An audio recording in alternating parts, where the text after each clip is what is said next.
And we should be live. Welcome Hello. to Let's Talk Geeky number 61. We've been around for quite some time now. Yay. I'm Jim the Viking, and our host is AWOL somewhere in the ether. But we're hoping that he will be joining a little bit later on. So, what have you guys been up to this week? Go on, then. I've been PJ's music slave for the last couple of days. So we finally finished the theme yesterday, which we were very excited about. Oh yeah, Matt the drummer came over and we were able to bang that out last night, so that was good. Hopefully that'll make its premiere in not too long. I'm sorry it took so long to get there. I'm like the cobbler, the elf that helps the cobbler in the middle of the night to make the freaking shoes. So I made PJ's freaking shoes. That's what this was. Yeah. Well, they are awesome sounding shoes. I will got to tell you, having had a nice preview, really well done, Roman, and all the elves at the cobblers as well, who assisted that. And I know that others will be having a hand in it as well. Yep. On the design side, so all the graphic folk. Jim and Steven and not me. Yeah. And I'm gonna lay my my little log of lore onto this fireplace. PJ is currently at 477 subscribers. That's my 47 lore talking, by the way. How ironic that he gets a new introduction with 477 subscribers. Excellent. Yeah. Well, that means we need to get him up to 500. So yeah, he's climbing. The race is on. He is. And let's say hello to the chat. With this chat, I can't believe there was over 10 waiting, and now we're at 8. I love it when a chat gathers. Love it when a plan comes together. Yeah, Half-Life's on the panel. I see some good suspects in the chat. I see Jacob Ironside. Welcome to the chat. I see the rest of the usual suspects. We have the Darren Zone. Welcome to the chat. Grand Moff Miranda is also here. Indeed. We have. I'm just scrolling through, just trying to not double take or do anything, but. Hail chat and welcome. Let's have a really good evening. Or, well, morning, depending on where you are. Yes. Oh, yeah. Always my favorite when PJ posts the link and he says, "This is for tonight." And I'm like, tonight? It's not even lunchtime. No. That's my Saturday morning cartoon is PJ. We are so used to the timey-wimey, break your brain time zone thing. It just never ends. It never ends, and it never gets any easier. It's like, the older your brain gets, the more difficult it becomes. Yeah. You're not wrong. Alex, what are you reading over there? Yeah, I know. Let's not bore Alex anymore. He's obviously... I didn't mean to just interrupt you. What are you reading, Alec? Oh, this is Roman's gift, really, because I received it in the mail the other day. Oh, nice. Woo! Ooh, what do we got? Oh, nice. Yes, it's all the isms. Yes, because I don't understand the British nuances in their language. I get thrown out very easily, like a small child might, and that's okay. I'm comfortable with this. Make fun of the American; it's all right. No, don't sell yourself so short. I've been living in the London area for the past 2 decades now, and I'm even going. It's like, the fuck did he just say? I do know apples and even pears upstairs. Well, Prices are white. Yep. Oh God, what are the others? I used to know some. Can't remember. Drawing a blank. I'm old. You're not alone. You're not alone. I'm sort of. I don't know who I am anymore because I'm. You and David Tennant. Yes, I'm what they call a Marikelsh. which was a nickname given to me by a local, lovely local person at the pub, and it stuck. So I'm officially Pretty Amerikelsh. good. So I got a foot in both realms. Oh my goodness! I can. The irony of United in United Kingdom is still cracks me up to this day. I every time I'm on with there's one YouTuber I go on called Potato Revin. He is all about Ireland. Okay, he goes completely bonkers off the rails about Ireland is not part of the United Kingdom. Every time I mention it, I'm shilling PJ's channel, going, "Yeah, it's 8 p.m. in the UK's." He goes, "The UK's." So what time is it in Ireland? I'm like, it's next door. It's a big deal. Yeah, it's a big deal. It's all and Yeah. Well, we're all part of the United Kingdom, but we are individual, almost like states, I suppose you could say, like in the US. So I mean, each state has its identity and has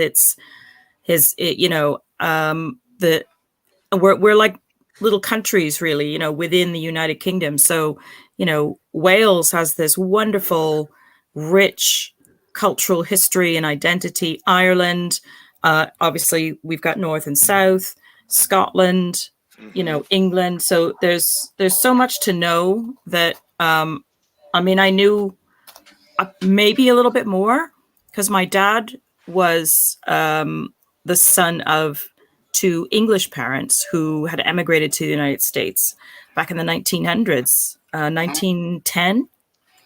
And so he was really close to his English cultural heritage. But by way of that, I think I had a bit more of a foot in British culturalisms and things like that. And I was very interested in it, so never ever expected I'd be living here, but I'm quite proud to be here, and I even made it to Wales, so even better. Well, I'm going to bring up a phrase in here, but Roman's got to guess it. Oh, heavens. So, in rhyming slang, Scooby Doo. Oh, I don't know what this is. Yep. Can you use it in context? Scooby Doo. We know who the dog is. What did they start? Yeah. Simple. Roman doesn't have a Scooby Doo what it means. Yay! Oh, we got to Scooby Doo this shit? We need to figure it out? It doesn't have a clue, I guess. So, yeah. Okay. So would that be something Sherlock Holmes would have used if he was born in 1969? I say, Watson, we need to Scooby Doo this shit. It's very common in the working culture that you tell your project manager or anyone, you say, I haven't got the Scooby how to do this. I need to do some research. Nice. And I didn't have a Scooby what time it was, so I was busy. I'm in the house with my dogs, so I'm looking after the dogs and doing bits and bobs. So, oops, I was late. As long as you're on okay. The second cam. Yeah. And you're not under a pile of, only 2 memorabilia somewhere. In a can. Sorry, I've only got 1 can. Yeah, so, Paige, we were worried that a bookshelf had fallen on top of you and you couldn't get out. Don't put it past me, because these are all small shelves behind me. These 4 are behind me are small shelves. The 3 tall shelves are that way, so they'll go boom. That would be terrible. So I've still got this half of the room to do. So I've only done this side. It's coming along really nicely, though. Yeah, it's looking good. I'm envious of your cave. I'm quite happy with the pictures. Ooh, can we get a full screen on PJ? I feel as if I'm about 3 foot tall. Oh yeah, baby. Yeah, that's looking. It's nice to see the top as well now. Yeah, it's looking That glorious. really looks fantastic. Well done. You just plastered the ceiling with those posters and paintings and framed objects. It's great. Well done, PJ. Yeah, the only problem is I feel as if I'm a wee teeny short person now. It's like Tyrion Lannister is a part of the show here. That's it. That's exactly what I feel like. Very Lannister. PJ Dinklage, I guess. I am not a short person.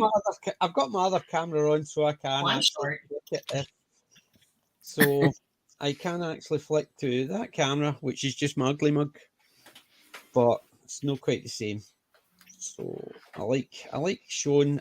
That's what I did it for, so I could actually see the thing behind me. I wanted to be more Roman than PG. Oh yeah, now we got some East Coast, West Coast kind of competition going on here. Yeah. Nice. Across the pond. You got better lighting than I do, though. I don't know what the hell's going on with my lighting. It's not good. Whatever it is, isn't good. Let me see. You know what, Roman? There's been dozens of updates recently. So I guess just after the show, maybe check your camera to see if there's updates involved, because it looks like a color setting or a color balance issue. But it's weird because, like I said, when I'm in my computer looking at me, which is weird, I admit that. It doesn't look like this. I'm going to try to switch over here. Give me a sec. Sure. It's a little less. It went very bright there. Now you look like a Peely Valley, Roman. Oh God damn it! Hang on. Sorry, everyone. I should go off camera for this, but I'm not because I'm a You're fine. jackass. No worries. This is a geek. Fine is a very strong word. It'll be fine, to quote a illustrious critical drinker. Is that any? I don't know what's That's a Scottish thing. It'll be fine. It's good. It's not good. I literally don't know. Anyway, pay attention to the show. Don't watch me. Right. Okay. So, guys and girls, what's been happening since I've been away? That's the right what the fuck, camera? All right, whatever.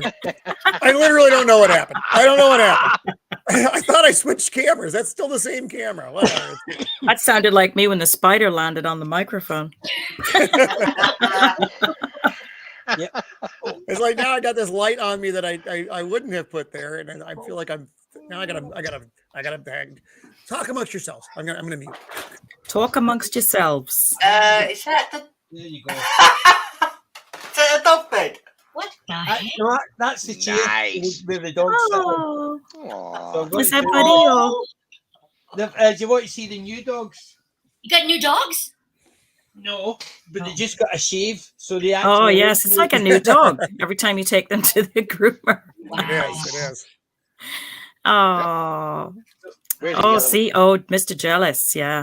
I want my turn now. And start the licking. Lick PJ's face. There he goes. We go. Yep. Yeah.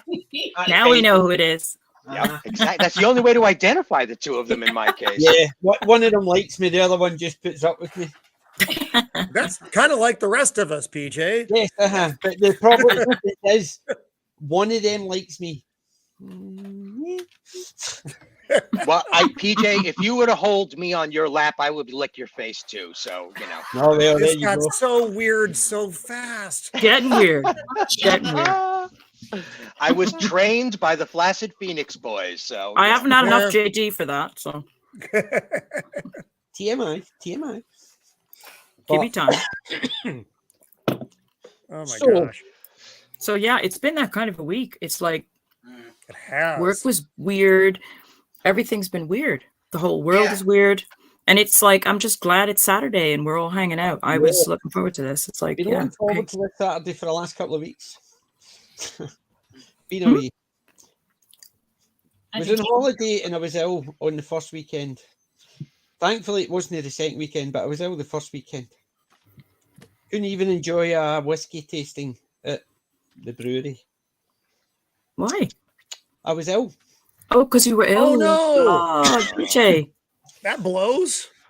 Yes, it did. That seriously blows. Yeah, I have to miss that. See, so I can tie this into a funny story. And when I say funny, I mean horrible. So I went to the doctor on Tuesday before our big prisoner show, and just my annual physical, nothing crazy. And the doc's like, hey, we should probably run labs. Labs meaning blood work and all the stuff. And I'm like, Doc, here's the deal. I really just came in to get my meds updated and tell you all the stuff that still hurts. He's like, nah, we should do it. I'm like, it's going to be messed up. It's going to be messed up. And of course it came back and it's all messed up. And Mrs. of the Empire's like, I could have told you that. You didn't need to go to the doctor. All he's going to find is beer and cheeseburgers. Right. My blood is made of beer and cheeseburgers. Made of iron brewing donuts. So I am now on I defrosted a prime rib for today. Before I did this like an idiot, otherwise I would not be making the prime rib. As you know, it's not a lean meat, but it is delightful. So I'm committed to the prime rib today. But for the sake of North America, I need to announce that I am not drinking right now. So if you hear of a commotion in California, it's probably me. Oh my God. We'll assume it's not your fault. Probably you, but it won't be your fault. We'll assume that. I mean, the people at Jack Daniels, they're crying right now. The beer makers and distilleries all across North America are like, no, he can't be out. I can hear the stocks crashing. Don't worry about Jack Daniels. I've got plenty in my cupboard that actually keeps them going. Well, as long as one of us is keeping them up, that's the important part. Yeah. I got another wee bottle there at the weekend, so that went into the cupboard with the other 4. I bought a bunch for the holidays coming up too, and I'm like I bought some interesting things. I got some Rittenhouse rye, which isn't particularly expensive, but it's good. If you've ever had Whistle Pig, it's very reminiscent of that, except it costs a lot less. And then I got Jack Daniels Bonded, which is like a nicer version of Jack Daniels, and I've got a bottle of Macallan 12 down there, and just some straight up Jameson's. That's my basic bitch whiskey. But so I'm like stocked for the holidays, and I'm like, oh, look at y'all down there, sad and alone and in the cupboard, getting no attention. Yeah. So are you? Has he told you? Has he told you can't have any at all? No, my liver test told me I can't have any. Oh dear. Yeah, there's like a normal scale, and it's like you're okay. And where Roman is. So we're gonna just kind of throttle that back for a little bit so I get back to a not gonna die baseline. Otherwise, I'm gonna have to get Steven down here, give him some roofies, and take his liver. Hey, you know what? I might be up for that. Actually, cash being what it is, I'll take that. I mean, who needs a liver anyway? Well, I don't drink. I've never been a drinker. Okay. It's pristine. The Army tried to turn me into an alcoholic, but I refused. So my liver should be in pretty good shape. Yeah, primarily baby. Coffee and yogurt. So you're signing it away there, Stephen. I expect John to knock on my door any second with a noose, tie me up, and drag me down to San Diego. We'll find him in a fridge full of ice. Yeah. Wait. Oh, they weren't kidding. That's fine. Yeah. I've only got a couple of nice wee bottles. I've got a single barrel Jack Daniels. It's a single barrel, as it says. It doesn't mix. I've got 2 bottles of the standard Jack Daniels. I've got a gentleman Jack, and I've got a silver barrel as well. Nice, man. So I did finish my Sinatra blend. That's well gone. Unfortunately, I've been trying to get another bottle of that, but it's a wee bit overly expensive. Speaking of organ harvesting, as we do, does anybody remember the? Sorry. Does anybody remember the Buffy episode with the gentleman? Yes. It was with a terrifying, right? Really properly scary ever to appear on that show. Absolutely. On any show, I would even venture to say, because it was so novel and it was so well done.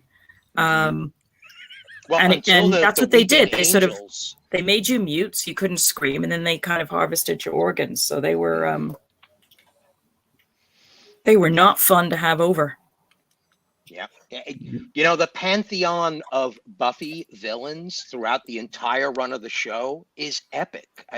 Someone should really publish a book. It's almost to the level of a Dungeons and Dragons monster volume.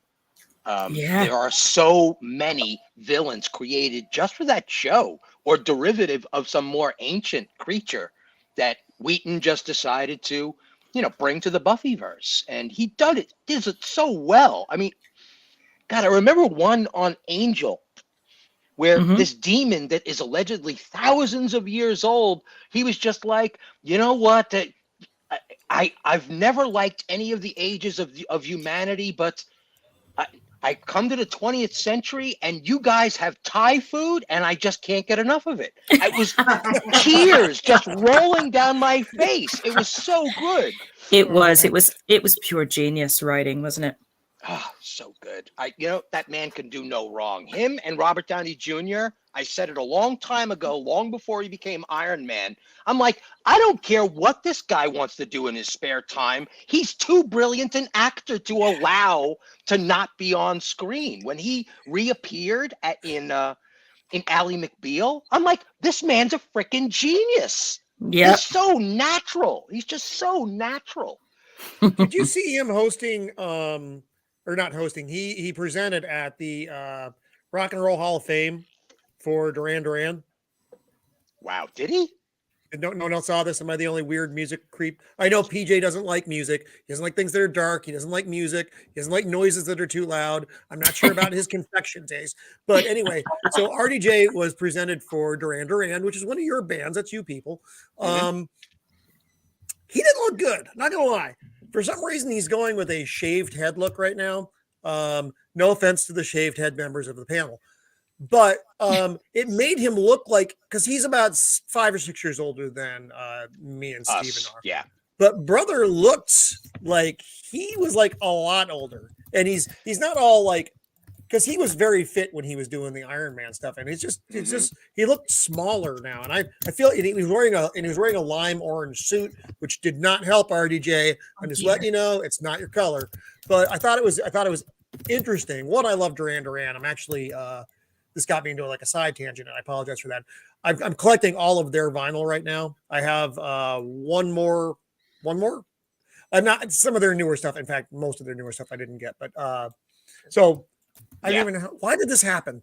Whose fault is this? First I mentioned Robert Downey Jr., but That's right. just to slip it back to Duran Duran.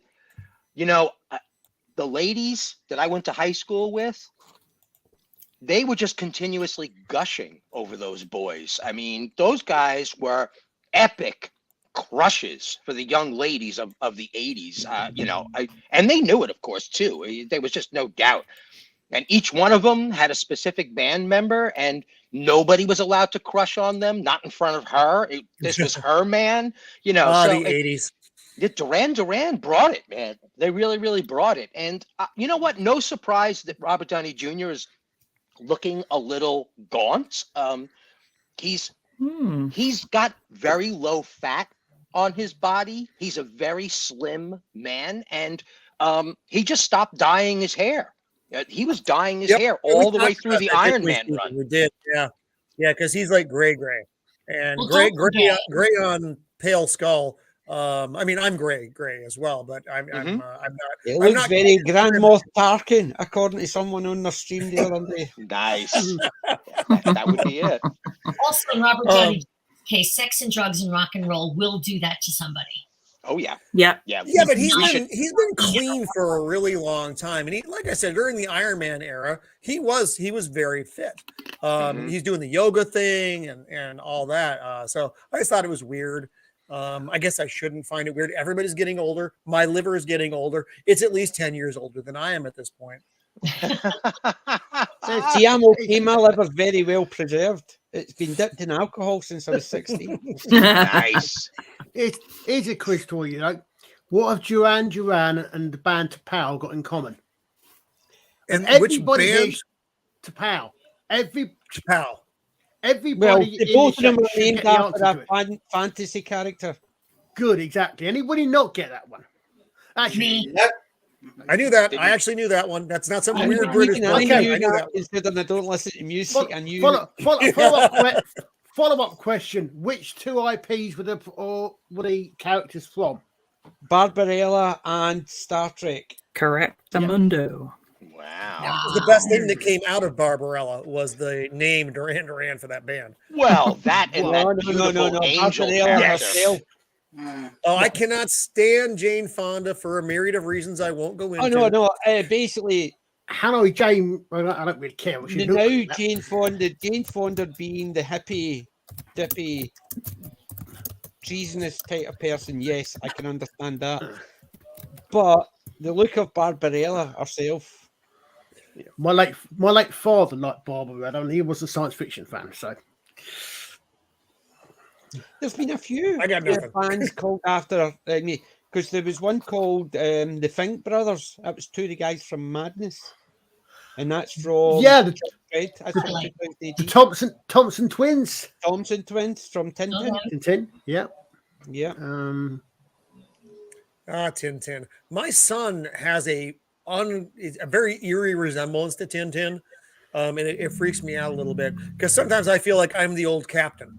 So, well, there you go. You know what? You should buy that kid some knee pants then, and some tall socks. He's 22. I don't think he's going for it. So is Tintin. Has he got a pet dog? Old Captain Haddock. Do you know when I was growing up, I actually always kept complaining when Tintin was on a Saturday or even a Friday night because I thought they got it wrong because I always thought it was Thursday's Adventure with Tintin rather than Thursday's Adventure with Tintin. I didn't realise that was the author. I just thought that was the day it was recorded.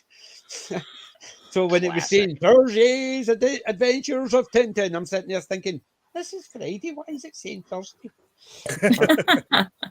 Yeah, and to get it into the comic book realm, there is something uniquely fascinating about the imagery of the Tintin comics and storybooks that I am sure the artist Mobius took inspiration from. There is a resemblance. You can almost see a legacy of him being inspired by that art style, those panels that he does where it's mostly color with very thin lines, right on par with the universe of Tintin. Yeah. Did you see the film Tintin? I've got it on DVD. No. I've got it on I DVD. did too. Yeah. It was animated. It was CGI'd. I thought they did a respectable job with the material. There was some ridiculousness with the motorcycle wire act in the climax of the film that I'm like, really, guys? Did we need to do this? It's almost like the barrel run in The Hobbits. It's like, really? Oh, nothing is as bad as the barrel run in The Hobbit, Stephen. Well, that's true. They were trying to do it worse than Tintin, but that's only because they watched the Two Towers when they were running through the Goblin mines, and it looked like they were going Benny Hill. See if you put Benny Hill music to that bit where they're running. When they go across the bridge, they were going that fast. You could tell it was CGI because they can't get the movement right because it always looks too fast. Yep. And it's just basically if you put Benny Hill music to that, it's perfect. So thank you for screwing that up for me, PJ, because now that's all I'm going to be able to hear. Yeah, you see him running. You'll see him running that fraction too fast. Yep. You hear that, Jacob Ironside? That is your duty in life to do a Benny Hill dungeon run video. Okay, we need that. We need that immediately. Yes, definitely. Oh, the one he showed of Gary today on our Twitter page was hilarious. And then there was the animated version, which was even like, oh my god, it's as is like Kawato in Gary's belly. It was so good. I see Kelly and Miranda talking about Asterix. Also, Asterix and Tintin have got, and I've got something else in common. They've got something in common with Hercule Poirot. They're wrong answers. They're wrong answers to the question. Name 5 Belgians who are not fictional.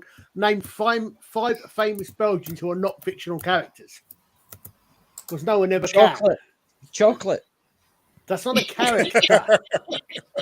In my house is a character because I'm not allowed to talk to it. Yeah, because everybody comes up with the most famous names you can think of linked with Belgium are all fictional characters.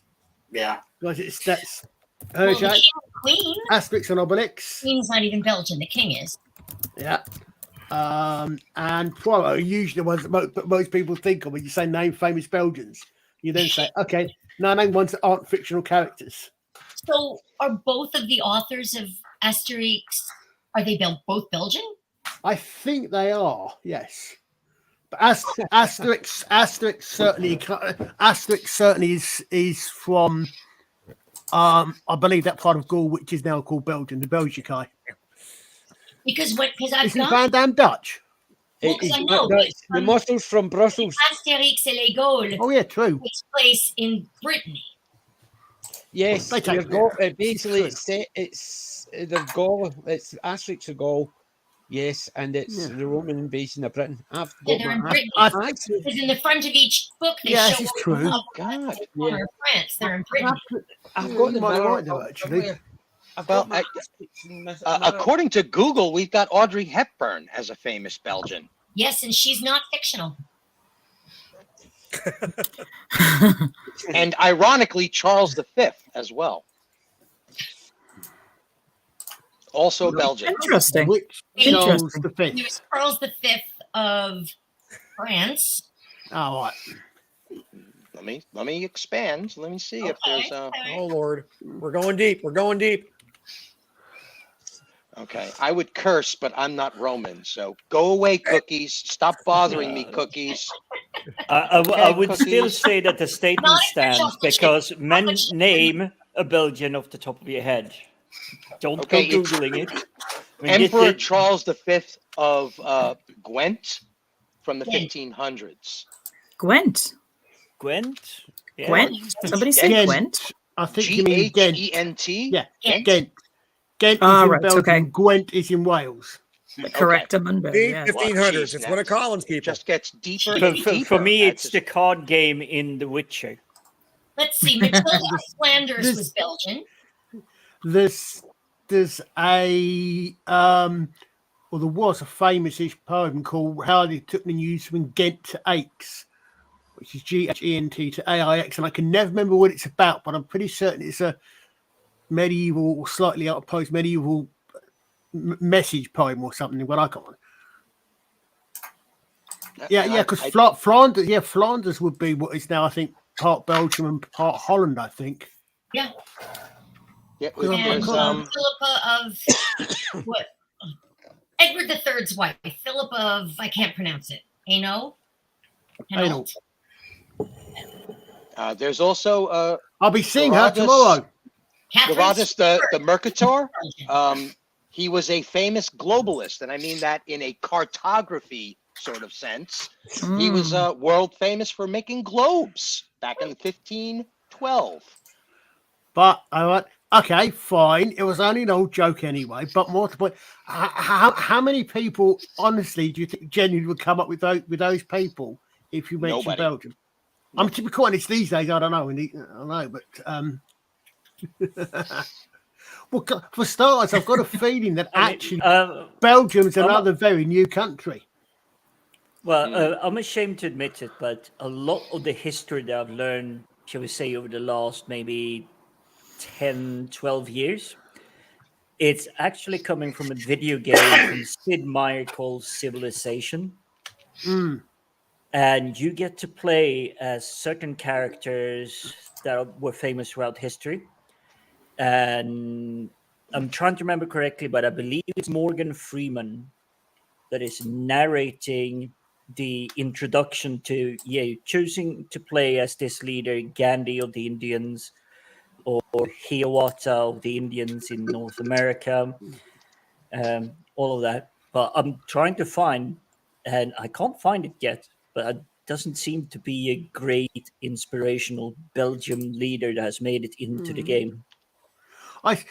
You say that. I saw something the other day. Someone said apparently there's a bug in Civilization where if you play as Gandhi, you can you can take your warp piece, whether it's balanced down so far, it literally flips and Gandhi nukes everybody. It somehow the way the counter system works, it flips and it takes it down. So that his aggression is so low, it hits the bottom of the aggression and then drops off. It flips to the max of the aggression. It drops, it flips to the max of the aggression. Yeah. And it's usually from the channel called the Spiffing Brit. He's been specializing for over a decade in just breaking games. And he's always advocating for a cuppa of Yorkshire tea Gold.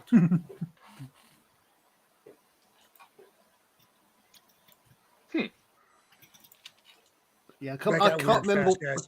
I can't remember what it was. I saw it the last couple of days or someone mentioned that apparently it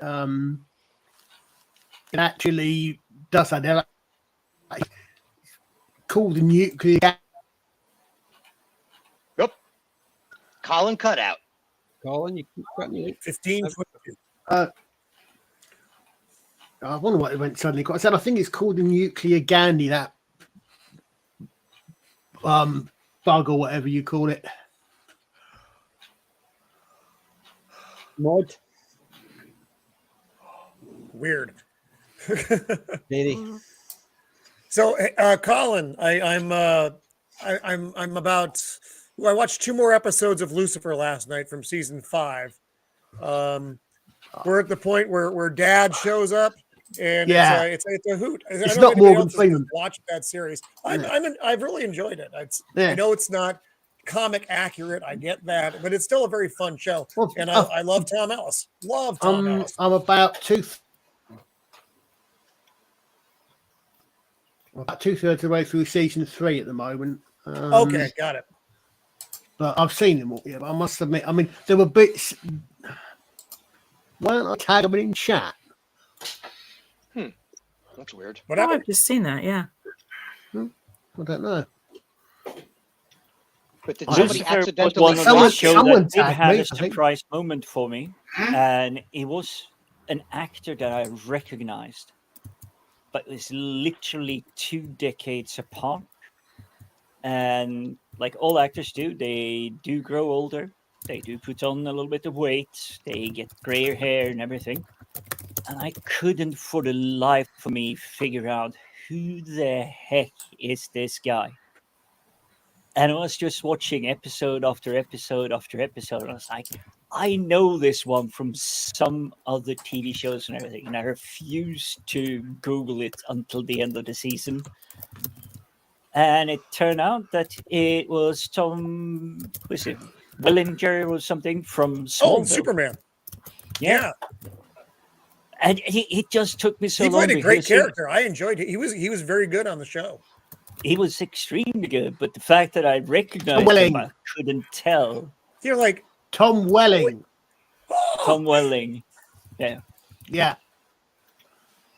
Yeah. But yeah, he is very good in Lucifer. Oh yeah, and it's funny. I mean, I think it's a very underrated show. They have so many good parts to the, what goes on in there. And yes, they have the murder mystery kind of thing every week, but the things that go on around the murder mystery are the fun parts. His relationship with Chloe, his relationship with Amenadiel, with the psychiatrist, all these little bits are just so fun to watch. I mean, it's not unlike Supernatural in that way. I think is season 6 the last season? I don't know the answer to that.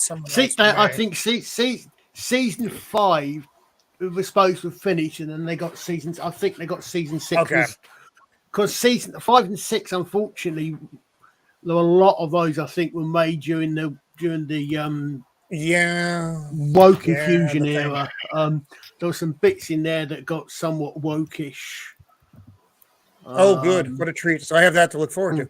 But it's good. I will counter that a bit because Lucifer was always playing a little bit, even from the get-go in the first season, with the whole wokishness because of the location he's set in. Oh yeah, I agree. I mean, there are some bits in it that don't come across as woke until necessarily, but there are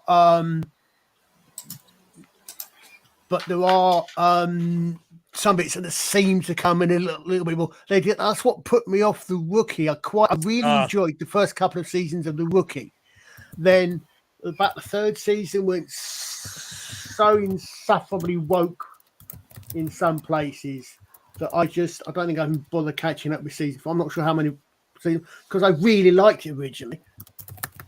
Although, how on earth do you actually have a series where they're rookies? That's no surprise. They always get you in. As soon as they get you in, they change it. Then they wonder why they lose you. No, the problem was a lot of these shows came along, and they came along just before the Summer of Love started, and St. George was martyred. So you've got, well, if you've never seen The Rookie, it's Nathan Fillion, and he's about a 40-year-old, I think, roughly, his character, and his life, he has an interaction with the LA police, which leads to him actually joining the LA police. And he's he's called The Rookie because he and two others are rookie police officers, so in their first year, whatever. One of the characters was a black actor, which is fine, no problem with that. He's reasonably good character. But the actor turned around and said he didn't know how he could still play a police officer in the light of George Floyd. And he quit, and they killed his character. And he quit to the point that I actually killed him. He quit between seasons, and they literally killed his character. They literally killed his character. But no, I'm afraid to say the third season was something. There's Brandon Routh, Superman himself, and he's a cop, and there's a bit about racism through the. I literally, there were episodes of that I skimmed through half the episode because it just got so unfortunate. When you're still watching Supernatural, right? I've not watched. We've lost Wendy. Wendy's out. No, I'm here. I'm here. I didn't want to be crunching in the microphone because I'm eating Doritos. Are you eating the Doritos? You're actually eating the Doritos. I am indeed. Yeah, it's don't mess with Doritos. Keep your hands and feet away from the plate is all I could say. But yeah, we are. We're about pretty much hip deep in season 8. I want to say. What was the last arc in season 8? The arc in I think we're in 8. We did finish 7, but the arc in this one so far appears to be Dean has killed off a character who's kind of a monster, but who Sam first met when they were quite young and they fell in love. And Dean has killed her, unbeknownst to Sam initially, but of course Sam has now had that revealed to him, and so there's a very strained relationship at the moment with them, but they have somewhat. So we've just passed the doppelganger episode where they get to play their own doppelgangers as who were like Lovecraftian creatures that have come through from purgatory. So yeah, it's so good. And although I'm gutted I wasn't sort of at the party when this was actually going out live, it's just still so much. We're just enjoying it so much. Well, I think the rewatch is really good. I've actually watched the entire series probably twice now, just because it is so long. It's a commitment going into it. And I think I mentioned, like my son got into it a little bit late, and then we did catch up, and we were watching Supernatural like for months straight, getting caught up, and it was good. It was a nice world to be immersed in. It is. It absolutely is, and we're really enjoying it. Immersed in Star Trek Discovery or something for years. That would have been horrible. No, no, we wouldn't have survived that. PJ, are you doing okay over there, buddy? You're all quiet tonight. I'm a little worried about you. I know. You are talking history, you are talking about supernatural and history. Yes, I've got a wee bit of knowledge of, but it's mostly military stuff I had me. So know anything about Belgium. Don't know anything about when the countries were actually founded. And Supernatural, I've still not watched. So I've got zero comment on them, so I can't even say it's too dark for me. How are you feeling about the new Doctor Who stuff? Woo! No, Come on, basically, come on. I just think they've obviously driven me away to the point I don't care. That's fair enough. I just, I don't think I'll ever go back to it. I'll just stick to my classics. I got to admit, I was at that stage, and I was so at that stage that I couldn't even, with the exception of certain episodes, I couldn't even get excited about watching RTD1 onward. You know, the 2005 Who. Not that I disliked it, because we absolutely loved that, and we very much bonded over that as well. But I was just so disillusioned with the show that, and both of us, you know, we just, it broke our hearts, but it was just really hard to imagine that we were ever going to come back to it. And I got to admit, I got a flutter. I thought, a lot of people are I'm getting excited. It looks like it's not going to be as bad as everybody thought. I'm aware. I thought it was because of what the stuff that RTD said and the articles written about Shooty. It just looks as if it's going to take a nosedive. However, based on interviews he's had about the show, it looks like he's taking it seriously. It's not a platform. And this new girl coming in, it looks like it's going to be written properly, maybe. I agree. It'll be less of a platform. However, because when they first came in, their initial bio they put out, I think that's when it was almost a case of they said what they meant, and now they're trying to be very diplomatic to get the audience in. I think it won't be. I think it'll be as bad. I do think it's going to be as bad. I'm hoping it's not for everybody's sake, but I do think it's going to be as bad. But then again, it's not going to affect me because I'm not going to watch it either way. Even if it turns out it's really good, they've just driven me away from it. So I'll not come back. But I'm hoping for the ones that are looking forward to it, that it's going to be good. Well, this is it. Go ahead, Carl. I was watching. There was another. I mean, we were on the Nerdfighter stream last night, and quite literally, the news it broke because Mega Geek got a text. Yeah, I saw that. He actually got a text, and we went on a tangent from there. But there was another one I saw with her being interviewed. Well, being quote interviewed unquote by Shooty himself. Yes, we saw that this afternoon. And some of the things she was saying, and I'm thinking, hold on a second, I can hear the ring now. You've got a young blonde white woman who's not coming across as being anything other than a normal, ordinary heterosexual white woman. So I can hear the ring from here.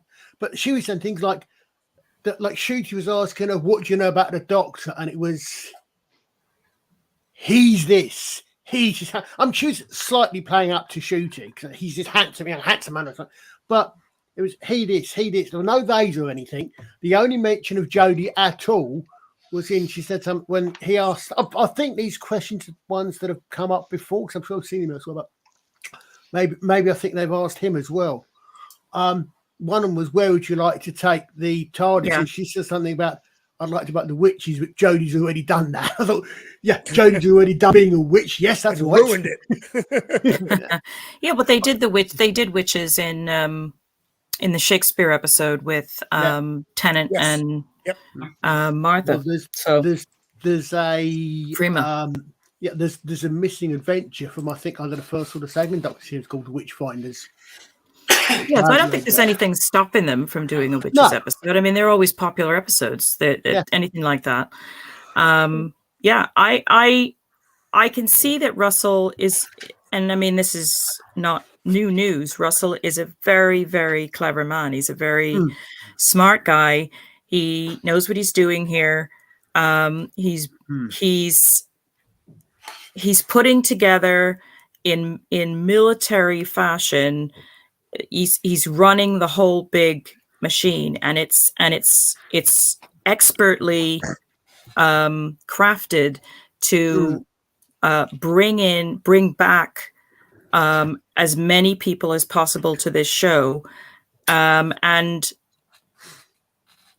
is it going to be like, is it going to give us that same amazing feeling that, and I know not everybody did like, Russell's take on things when he brought it back, but he's very clever in as much as he seems to be able to understand how to bring in the widest possible viewership and still make a really appealing product. And I don't think there could be really anybody else better suited to do this, to bring it back out of the fire.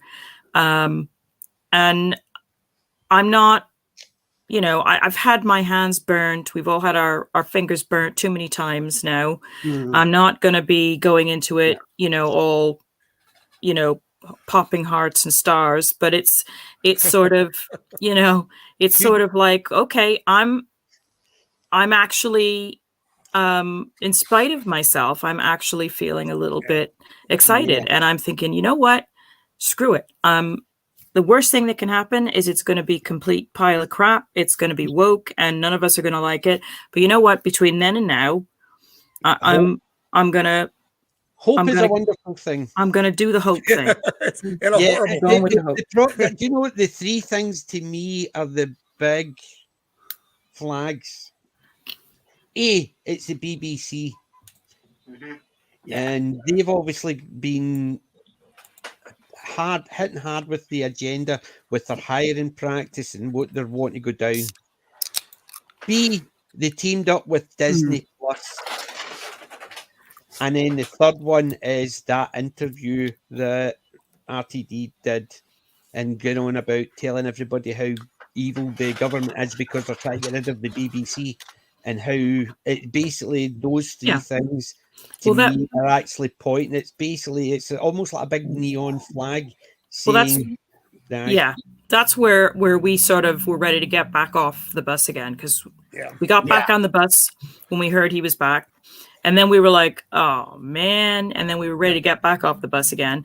And now it's like, oh, wait a minute. Let's not get off the bus just yet. Let's just go to the next stop and then the next stop. And, and that's what we're doing. We're kind of just. Shooty's interview was the thing that actually kind of brought me, because I was feeling the same way. I'm like, but then I saw Shooty's interview, and his interview was really good. His kind of Q&A thing where he's just talking about the show, which is something that, if you've seen any of the interviews for Namor, or not Namor, Wakanda Forever, all they're talking about is diversity.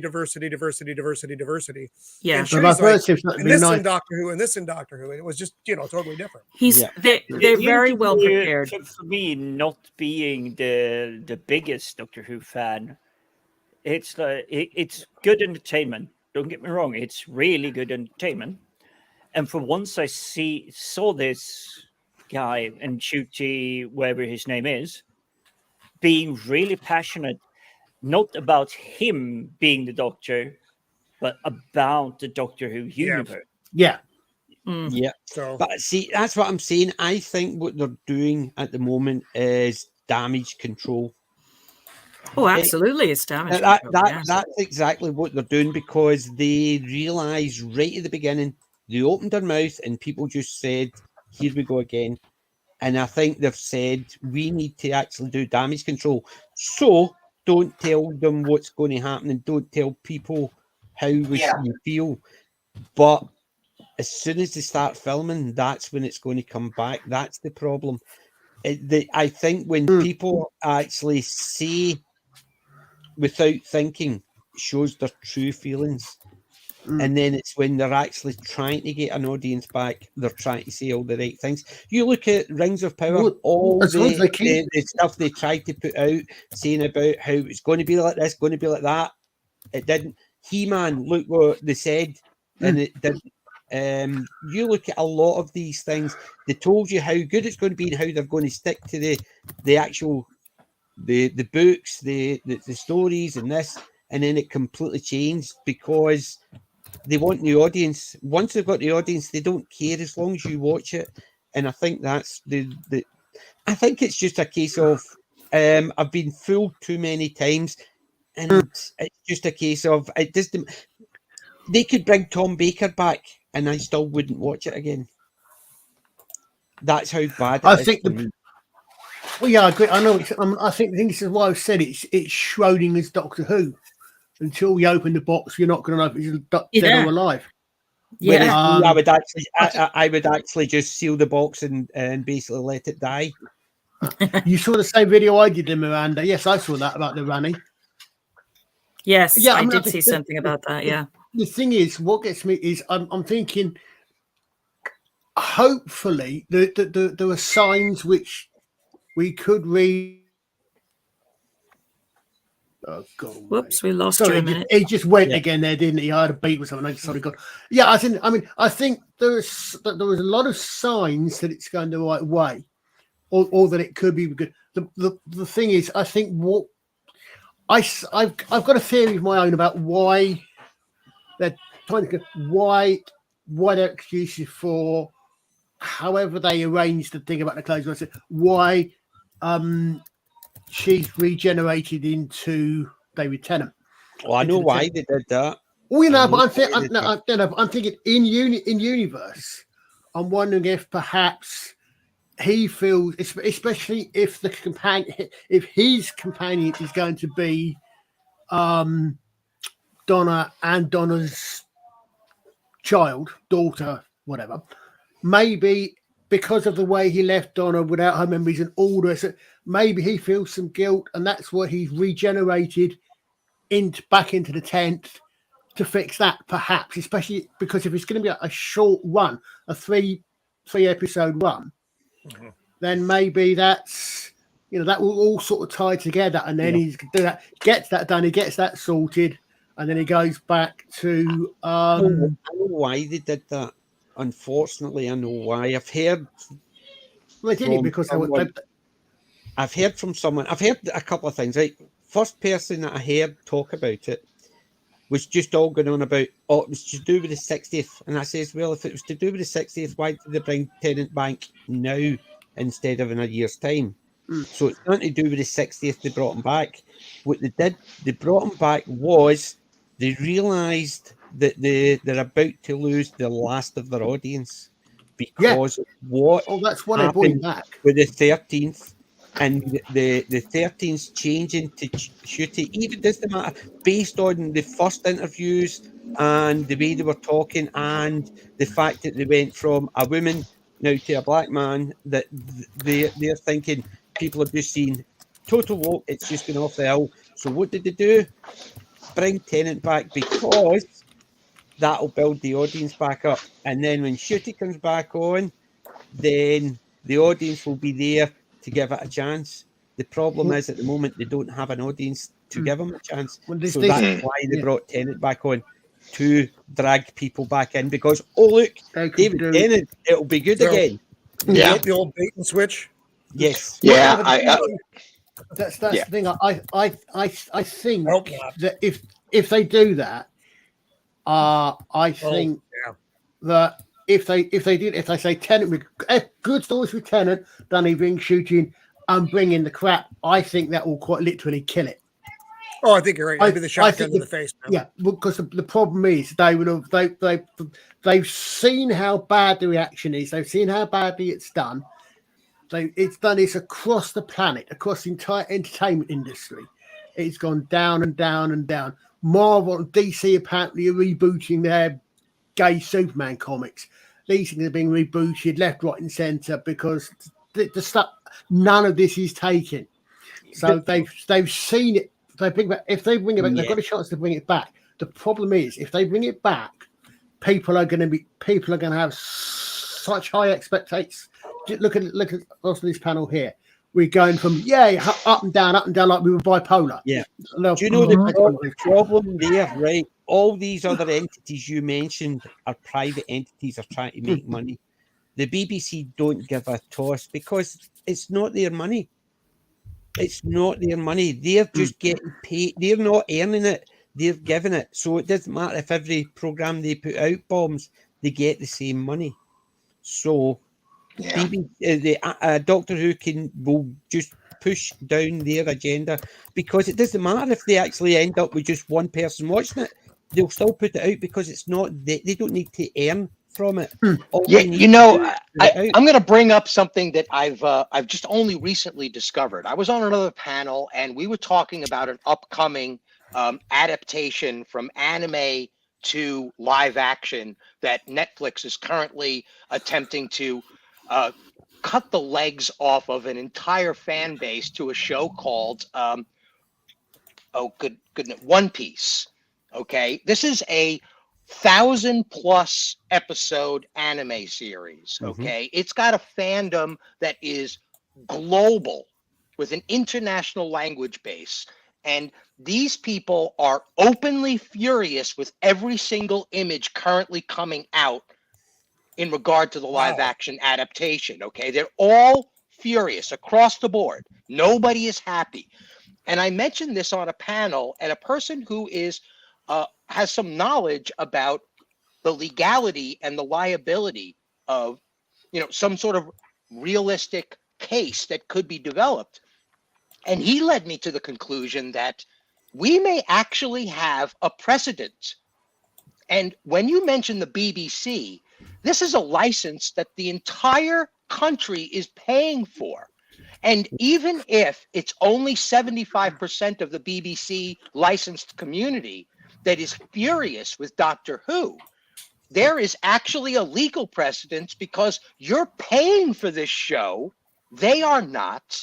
They're contaminating an entire history of a known property, and we are openly disgusted with their behavior on all of this. There might actually be a class action suit that could be brought to bear.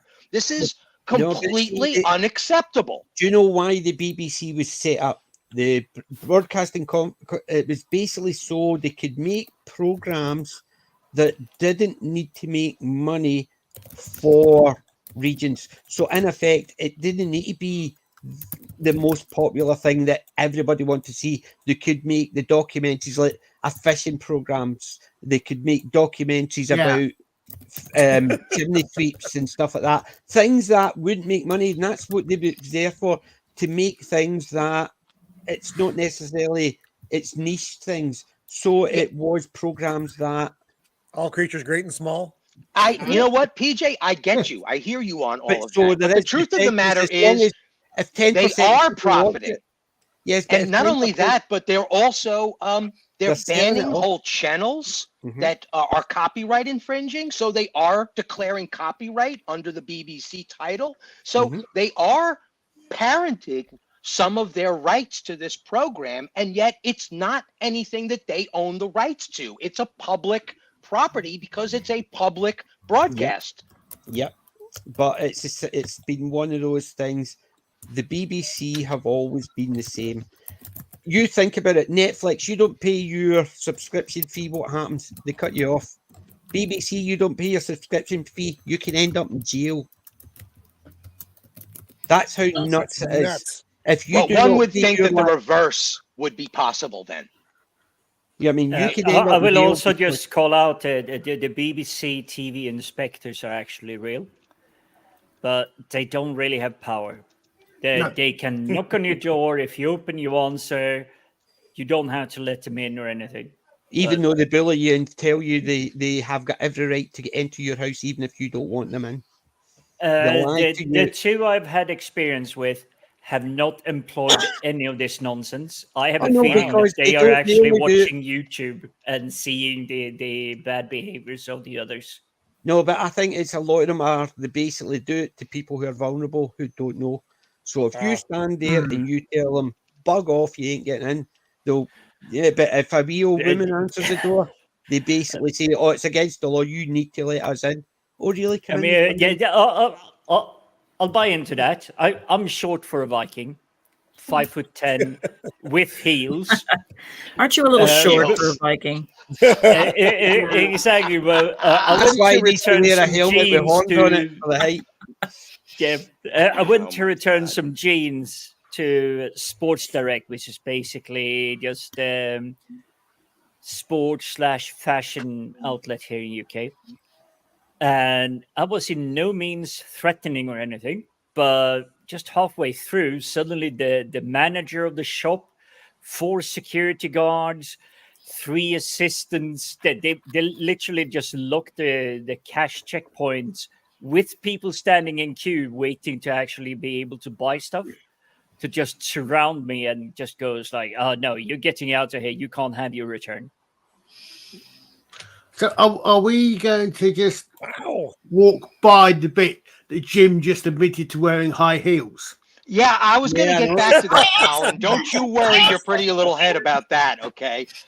Are we talking pumps? Come on. Are we Us talking... Vikings made everything popular. Just look at the 15 and 1600s, where all the royal fashion courts all had high heels. We Okay, just are so we talking happened to be about stilettos here? 800. Open toe? Not stilettos, but just shy of. Open toe Viking. Only way to kick someone. Oh my. You don't I want to love get this. open toed. You can break a toe that way. Stilettos, That's man. true. That's true. I'm just Serious seeing damage Jim with in them. Deadpool 2, working 9 to 5. The only difference nowadays, the Vikings used to have horns on their helmets. Now they have them on their heels. Horn rim heels. That's what he's wearing. I mean, come on, have you seen the designs from Nike and whatnot? They look wicked. I'm not partial for the stiletto heels or anything, but I'm just looking at the stuff they made for. He's not partial to them. He doesn't mind them, but he's not partial to them.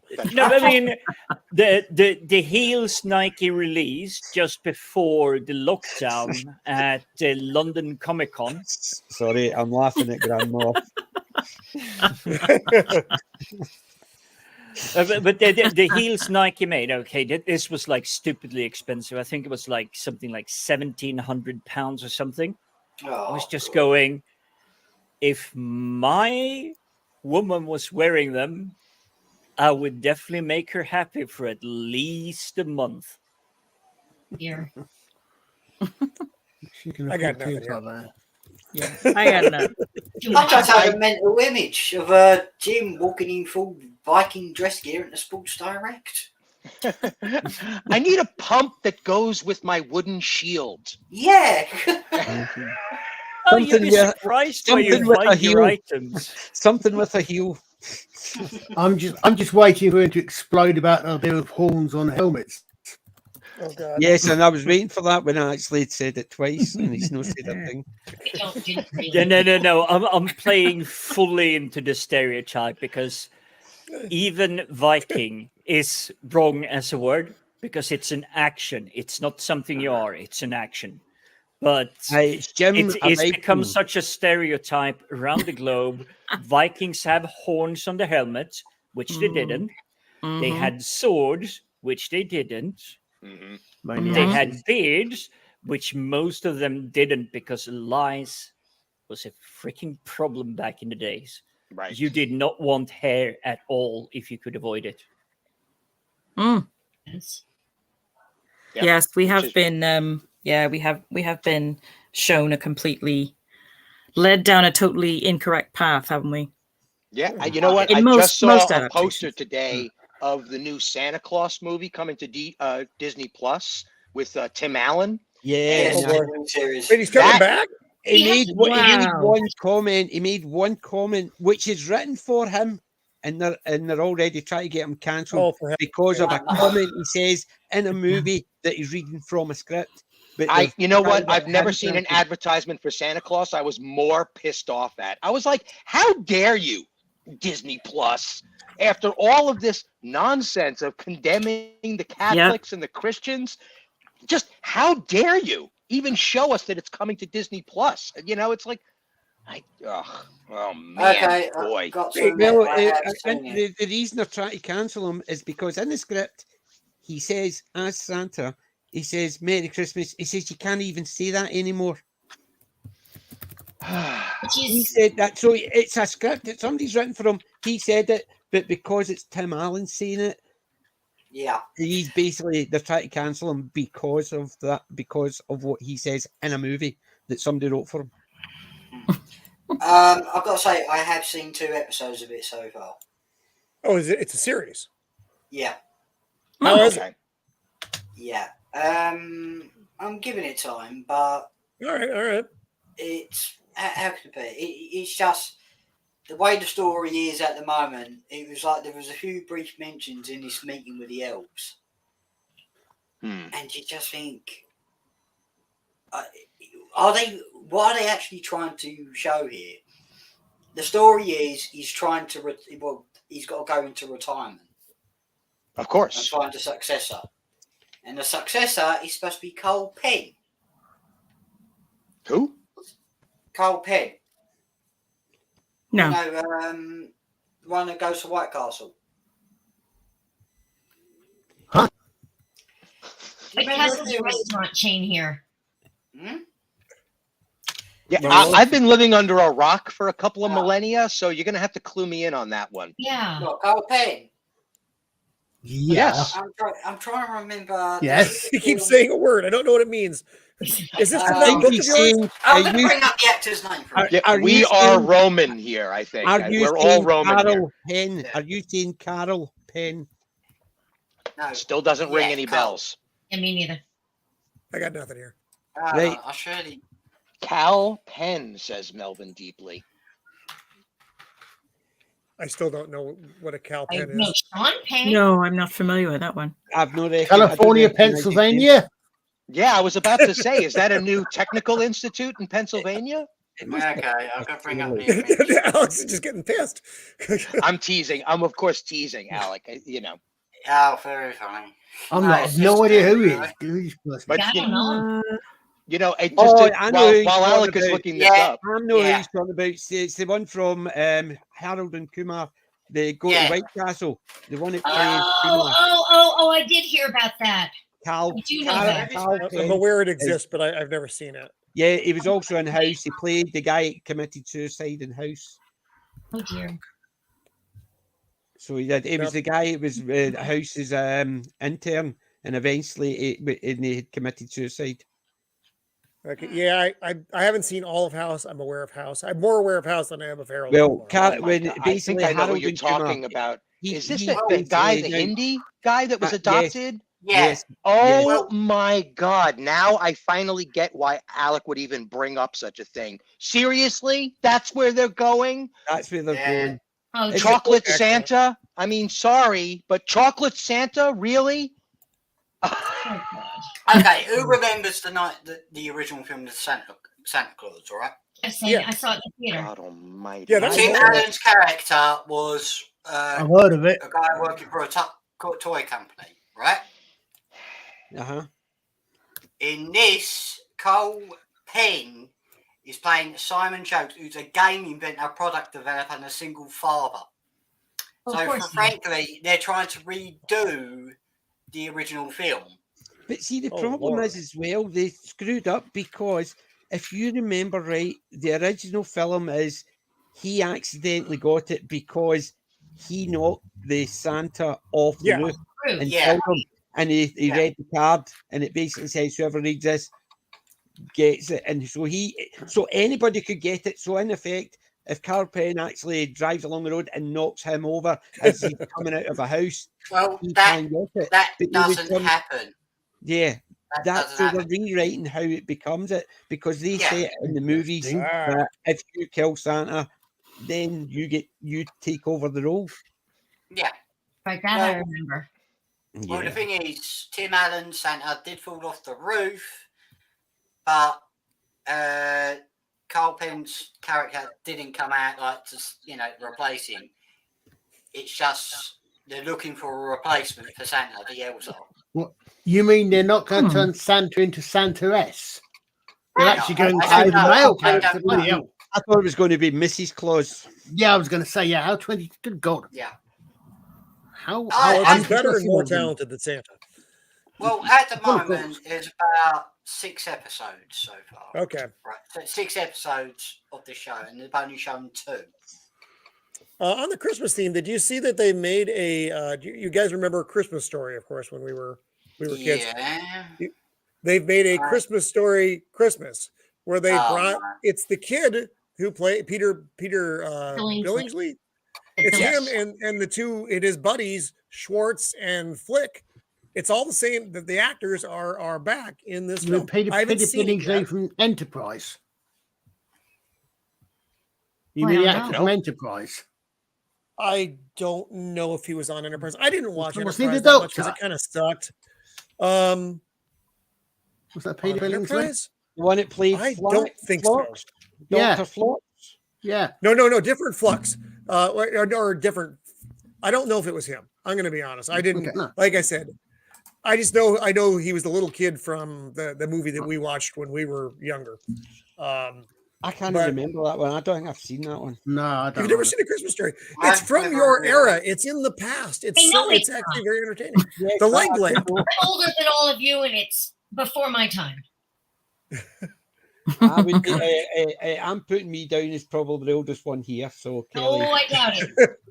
Oh no.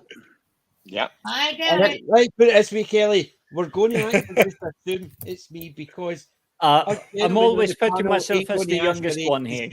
We're just going to You're assume I'm younger. I'm the oldest.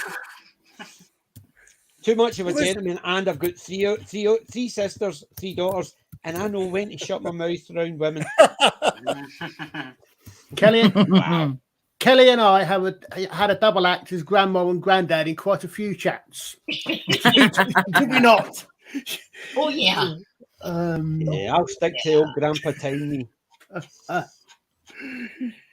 No, the Christmas Story is based on a book called In God We Trust, All Others Pay Cash by a man from Indiana who grew up in the 30s and 40s named Gene Shepherd. If I've not read that one, really cool. I've heard of it, definitely. I'm surprised you haven't seen it. I've The read leg it. lamp. I've read the book. The leg and lamp book is famous. Pee in Your Pants funny. I'll need to dig it out because I may have seen it, but I don't, because it's just called the Christmas. I mean, it's just been just one of those ones. I've seen it, but I Darren don't really McGavin remember. is in it as the father. PJ from you know Darren McGavin, of course, is Kolchak the Night Stalker. But he's the father in the movie, and then there's the kids, and it's just the Red Rider BB gun. It's hilarious period piece from from the 40s, 1983. when it came out. But it's a period piece.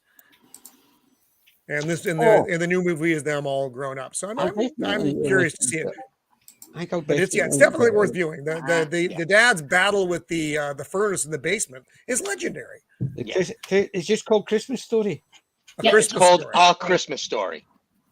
Do you know what? I thought for a minute, I recognized that, and now I'm not so sure. Listening to you guys talk about it, I'm like, What? I don't know. The leg lamp. The leg lamp, exactly. That's right. The fishnet leg lamp is A Christmas legendary Story, prop it's called. in the show. Yeah. It actually winds up on most of the packaging. it's great. back then. When the kid Where gets have I his been? tongue stuck on the telephone on the light pole. Yeah. Yeah, tongue gets He stuck does on the a light triple bulb. dog dare you. Mm-hmm. Yeah. Oh, I think I've seen that scene. Santa Claus laughs at him for asking for a BB gun and pushes You'll him down shoot the your slide eye, backwards. kid. Yeah. Was that 1983? Did you say? Yeah, 1983, A Christmas Story. Okay, yeah. That is great. Chat, come on, support me on this. I dated a woman who was absolutely in love with this movie. She shunned all other Christmas movies to this one. She said, "This is a superior Christmas movie." It's funny as hell. Yeah. Holy cow. I actually managed to completely forget this. It's sort of looking familiar, but I'm like, I think one of the channels here, TBS or TNT, they run it almost like a marathon at Christmas. I mean, 24/7. Oh, we'll have to have a look at this then. Yeah. Do you know what I found out today? I came across a stream about It's a Wonderful Life. Love Do you that know, movie. It's a Wonderful Life, 30 years after it was made, it was coming up for its license to be renewed, its copyright, and the company decided no, because it hadn't made a lot of money, and it was only after its copyright dropped and then people started putting it out there because it was cheap that it became a hit again. It was a And huge flop. it's huge, and it wasn't a hit at the time, and they just let it pass, and now it's made millions, and nobody owns the rights of it. So everybody who puts it out. Hey, Mr. Hyde. Mr. Hyde joined us in the chat. Maybe we could put that on our for a Christmas movie. Well, I'm here talking about it the Wednesday between Christmas and New Year. Oh, We could do a watch along. We could do a Yes. watch along for that one. Yeah. Yeah. Did any That of sounds you ever good. see the movie Christmas in Connecticut with Barbara Stanwyck and Sidney Oh, Green? Mr. Hyde will know that one. I know. Barbara Stanwyck. I know. I was thinking of him. It was on last night, and I was thinking of Mr. Hyde. Yep. It's a wonderful, really, really hilarious movie. Sidney Greenstreet. Oh, I love Sidney Greenstreet. Yeah. In one I think I'm scene, familiar with this one. makes me laugh. Yeah. I just had a look in IMDb. I definitely haven't seen A Christmas Story. Based on Oh, the you pictures. must. I'll get a hold of it somewhere. It'll be somewhere. Speaking of sure. sort of funny Christmas movies, has anybody seen The Ref with Dennis Leary? Yes. Absolutely hilarious. Yes, funny as hell. That is a really funny film as I well. love Dennis Leary too. And me. Yeah, he's brilliant. When he goes on his rant about flavored coffee, it's like, brain damagingly funny. Oh my goodness. Oh, God, I remember my when God. all that started happening. I was just like, wow, Yeah. no coffee, no bad coffee, bad. Yeah. Coffee flavored coffee. Ugh. I just remember Chocolate Dennis Leary flavored from what? Demolition Man. Oh, They found Santa's grave in Turkey Nope. a few days ago, St. Nicholas. Nice. that's Trippy. interesting. Like in it. Turkey. What was he doing in Turkey? Celebrating actually Thanksgiving, trying to of get course. he was trying to The get a booking- original story of Santa Claus is actually St. it Nicholas. originated in Turkey. That's Was where Saint it came Nicholas from. from Turkey? George. St. Nicholas was from Turkey. Okay. Yeah. So was St. George. I'm a bad Catholic, but I'm a Catholic. Well, Do you know what I Turkey found? at one point before they went Muslim.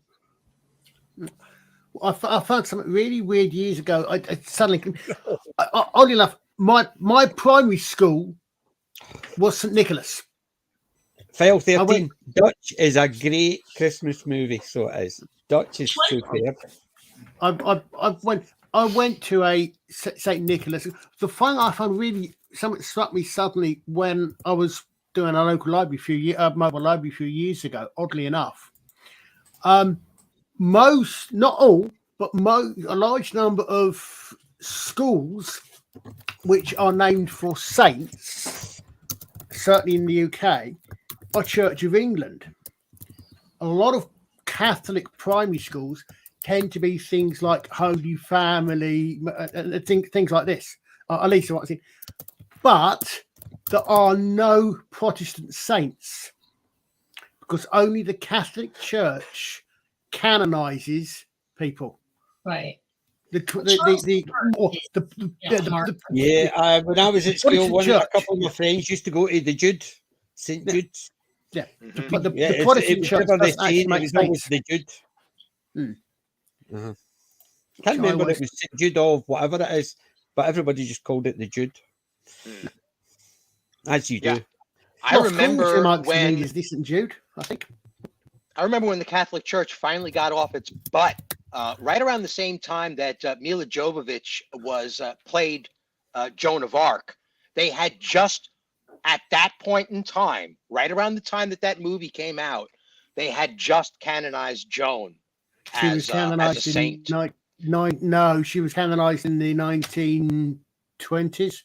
Was it the 1920s? It Yeah. was the first I had ever heard about it publicly. Was that in that movie? Yeah. She was canonized partly, if I remember right, as a national figure for France after World War II. So I know, so it's come up because it's weird. We always say this is great. It took 600 and some odd years. Yeah. We're in a chat when we PJ and you. We were to how long it took for her to become a saint. I'm sure we had this in the chat earlier on. We could have a while ago now because it's 600 and some odd years. That's right, because I thought it was a couple of hundred years, and you said it was in the 15 something or other. 15. He was 40. there. She died in. She died in, I think, 15. I'm just going to pull up, see what I pull up again, but I think she died in 1560s or something. Who, John? I'm slightly out there. She died 30th of May, 1431, at the ripe old age of 19. She was beatified she's beatified in 1909 and canonized in 1920. I'm not a Catholic. I'm not quite certain exactly what the difference is between beatification. Yeah, I thought it was a couple of hundred years after it, but it was nearly 500 years. Yeah, I remember it. Yeah, I remember the mentioning of a 500+ year period that it took them to finally do this, and it was gratifying to see it labeled on screen. And by the way, historically, that is a wonderful movie. Dustin Hoffman pulls out the stops in the climax of the film, discussing John's case with her in her cell. I know it's all fictionalized. There's no way to prove that any of this happened the way the movies play it out, but Ask Colin, I have a deep affection for Jean. Look, question. You know that really famous painting of Joan of Arc? I'm going to have to tread a little bit carefully here because I tend to take the mickey, and there are some serious aspects which you don't want to take. But do you know that very famous painting of Joan of Arc, which is tied to the stake and is a soldier holding up a cross? That's an English soldier. That's not a French soldier. Do you know, if you want to get serious, do you know who captured Joan of Arc? Well, according to the histories that I've seen and read, it was a French. It was like a suburb, right? Wasn't it? The Burgundians. Burgundy. The Burgundians captured her, offered her to the French. The Paris French. Right. The French said, or the French seem to have said, well, hold on a second. She's done what we need of her.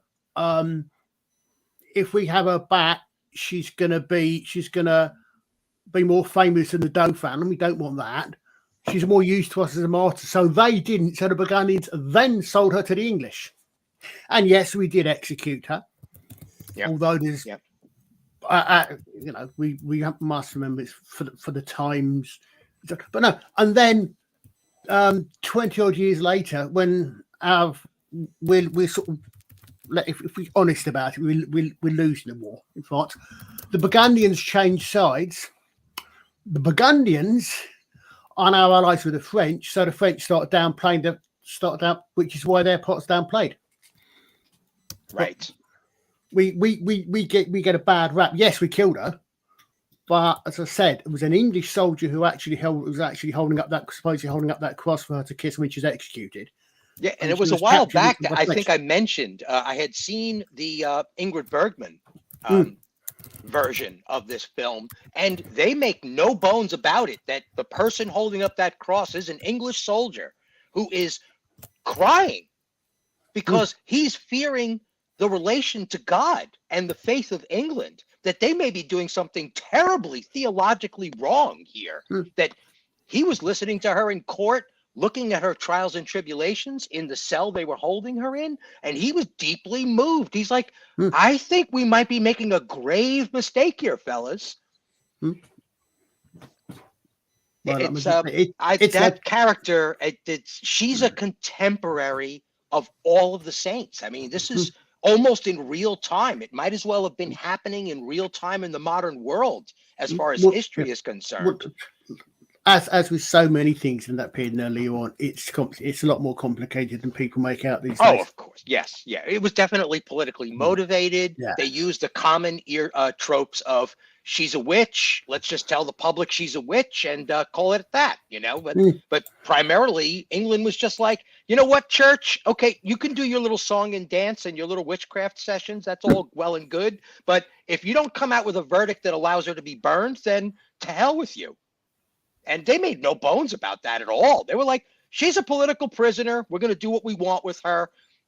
Try to make it look like we're doing the right thing. But if it doesn't come out the way we want, we're going to disregard your opinion on the subject. It's just, it was a political war. There was territory involved.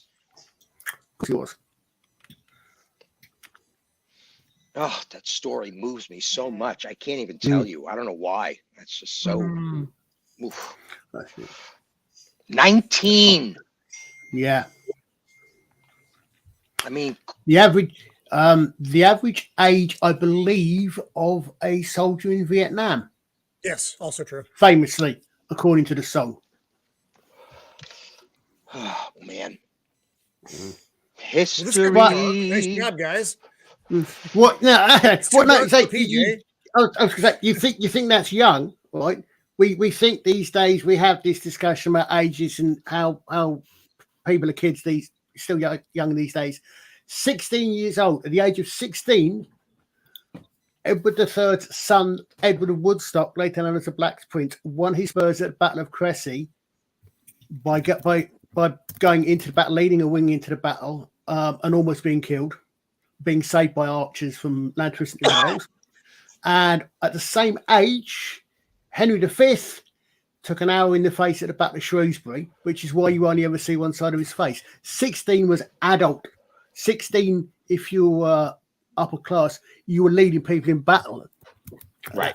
Right. Yeah, which is why Romeo and Juliet makes so much more sense. If you look at it historically, in the period in time, it makes a hell of a lot more sense because people were dying very young and reproduction was a necessity.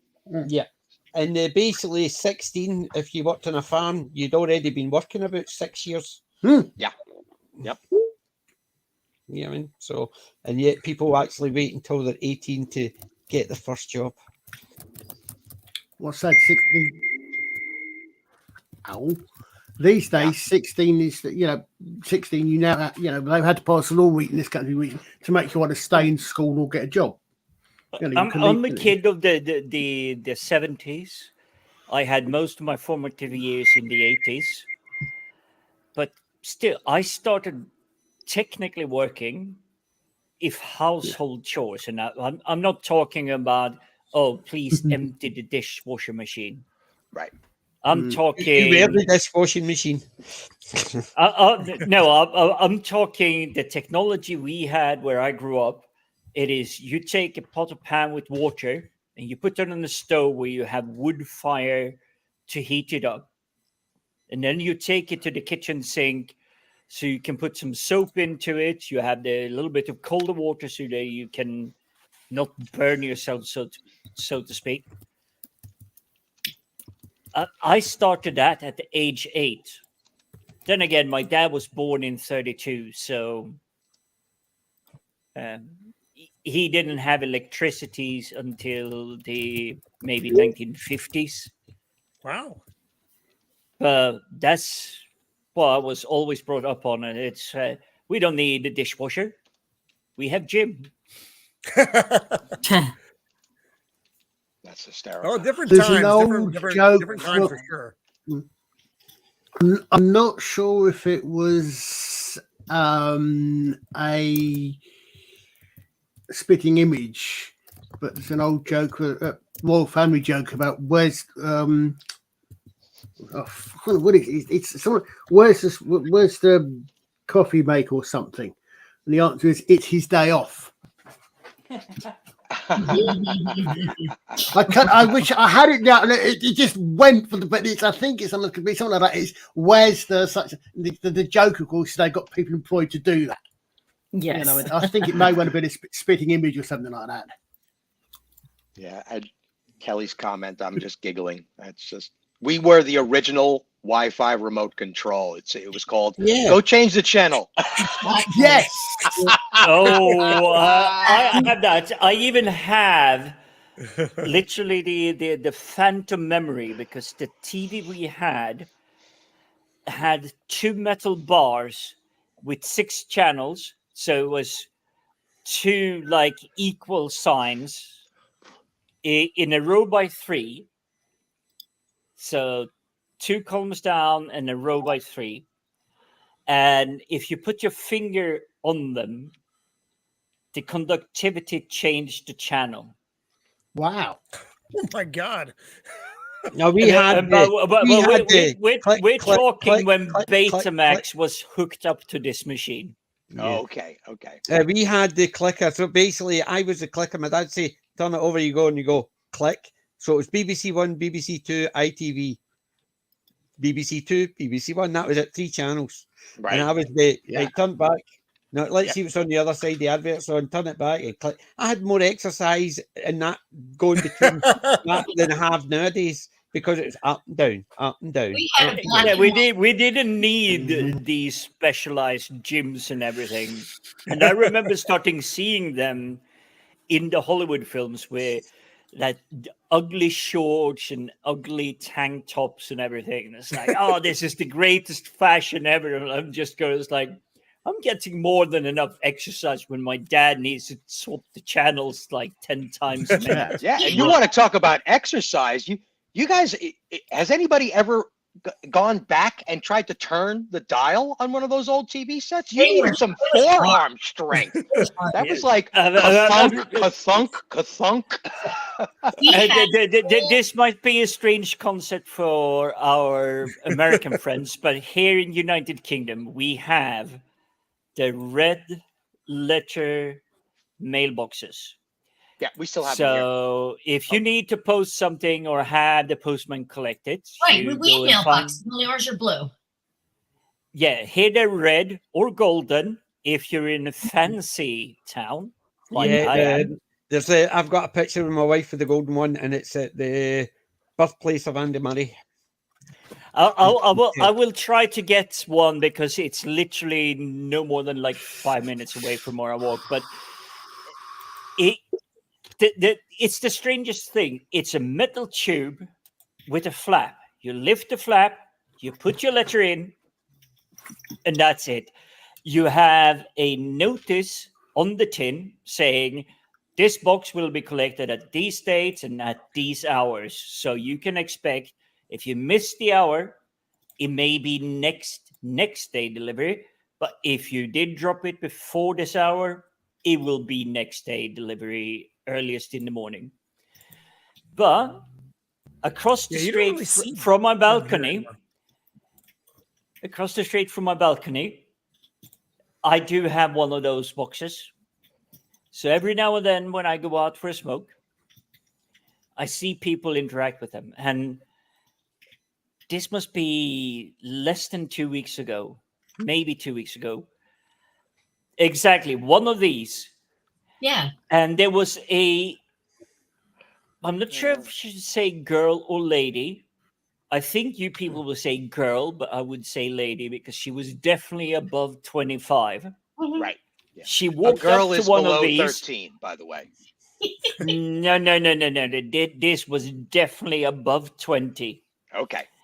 So she walked up to one of these with the letter in her hand, and she spent about 15 to 20 minutes just walking around trying to figure out what to do with the letter. Oh my. In an alternate universe, this is what a TARDIS would look like. Yeah. And do you know the funny part? Do you know the funny part is every one of them in the UK are going to have to be changed. Why? Yep.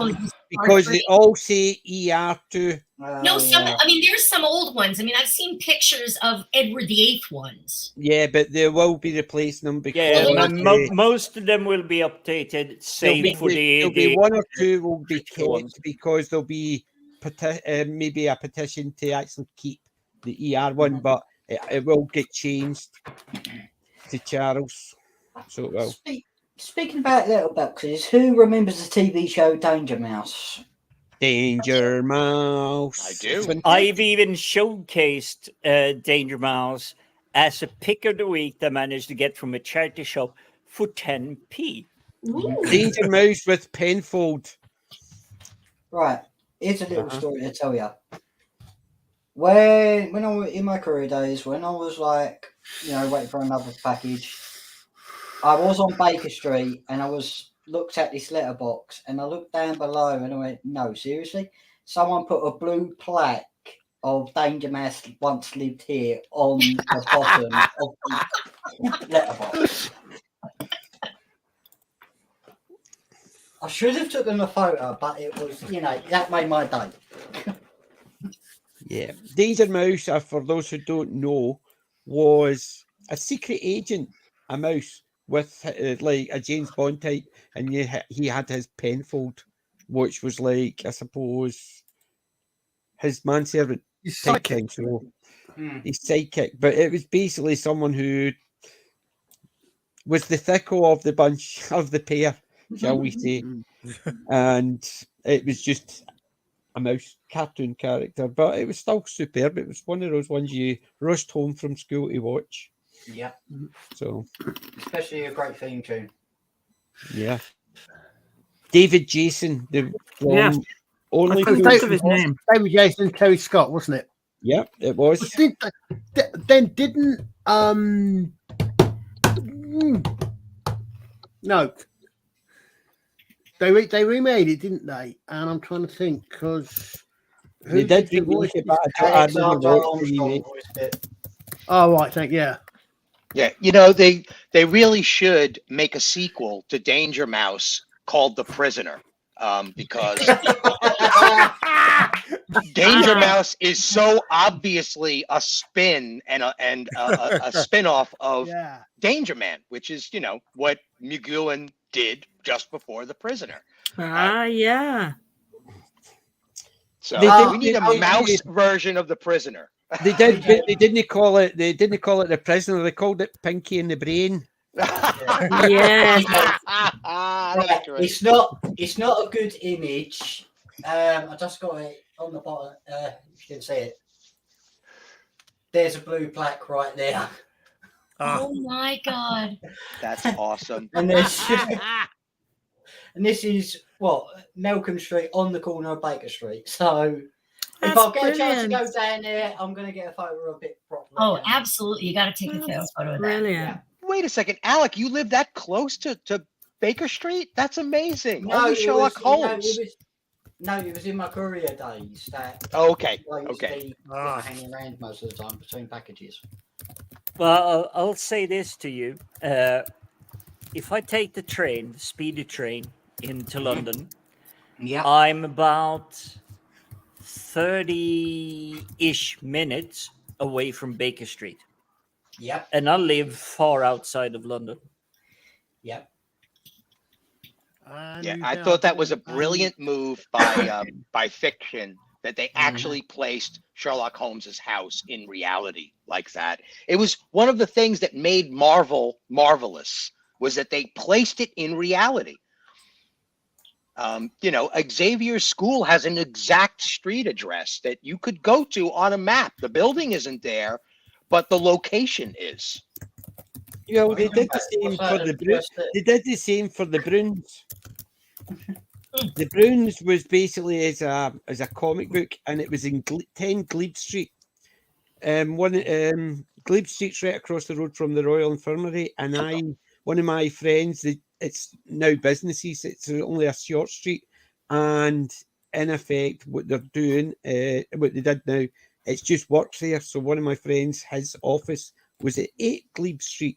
So the office platform 9 3/4 from Harry Potter actually exists, but because it caused such tourism congestion, they actually had to move it out of the actual train station where they put it originally.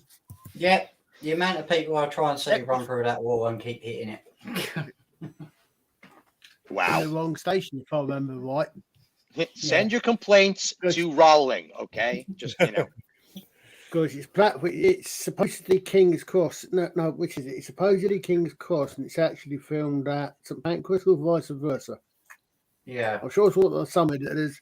Yeah, King's Cross is what it's mentioned as, but yeah. Yeah, it's not. It's actually filmed. They actually filmed it somewhere else in the films. Right. They didn't film it at King's Cross. It was filmed at because King's Cross and Pancras is the one station, isn't it? Isn't it? One's above and one's underground, I think. I love it. I love it when reality crosses over. That's one of my favorite things about the old detective novels from the 20s, 30s, and 40s. Was that you could read through those books and they would mention street addresses unabashedly and be like, yeah, I turned the corner at the Derby, went up the hill into the Hollywood Hills, and literally talking about a street address that you could actually go to. It's crazy. Good fun. It's funny because if you watch, episodes of Law and Order or some of those, they'll have addresses in New York that don't exist. Right. So, I mean, if you watch I Love Lucy, for example, they'll have Lucy and Ricky living at 600 and something East 67th Street. That's in the middle of the East River. Yeah, right. That doesn't But exist. 1313 Mockingbird Lane is right off of Venice Boulevard in Los Angeles. And they actually had to demolish the house because it just became such a thing for people to visit 1313 Mockingbird Lane. Us people in London have had the same thing with films, and one that really stands out to me is the Gerard Butler. He's trying to save the president or the king or whatever it is. London has fallen. Yeah, London has fallen, but you had the king has fallen, which was in White House stuff thing. But since I've been living in London, I could definitely tell it's like there is no way you get from Finsbury Park down to Parliament in under 30 seconds, because that is literally 25 minutes by car, and that is if you're lucky. There was a Mel Gibson movie called Ransom, which took place not too far from where I lived in Manhattan, and there was one scene where they're in a car. And in movie time, they're in this car probably half an hour, 45 minutes. Meanwhile, all they're doing is going around the corner. Right. And even in bad New York traffic, you wouldn't be driving there, you would be walking if it was, being around the corner. But I remember one episode of Law and Order where they were talking about going to a bodega on the corner of 80th and 3rd. There are no bodegas on the corner of 80th and 3rd. Whereas they did the opposite when they did the movie. What was the one? It was the one where Scotland had the wall. It was what was the Outbreak movie? It was, I can't even remember the name of it. You're talking 28 Days Later? No. It was the one they built the wall. They originally were going to actually film it in the States, and it was going to be Florida, and that's where all the infected people were going to be put. A wall with that peninsula. But they decided it's too long, so they did it in Britain. So it was across the border in Scotland. And I'm trying to remember, it was a bit of plague, an outbreak. Are you talking about 28 Days Later or something like that? No, it's not one of those ones. This one, it's not the whole world. It's basically in Britain, half of them, they've basically put them in Scotland. And it's because the outbreak in Scotland, and they walled it off, and they've got machine gun nests.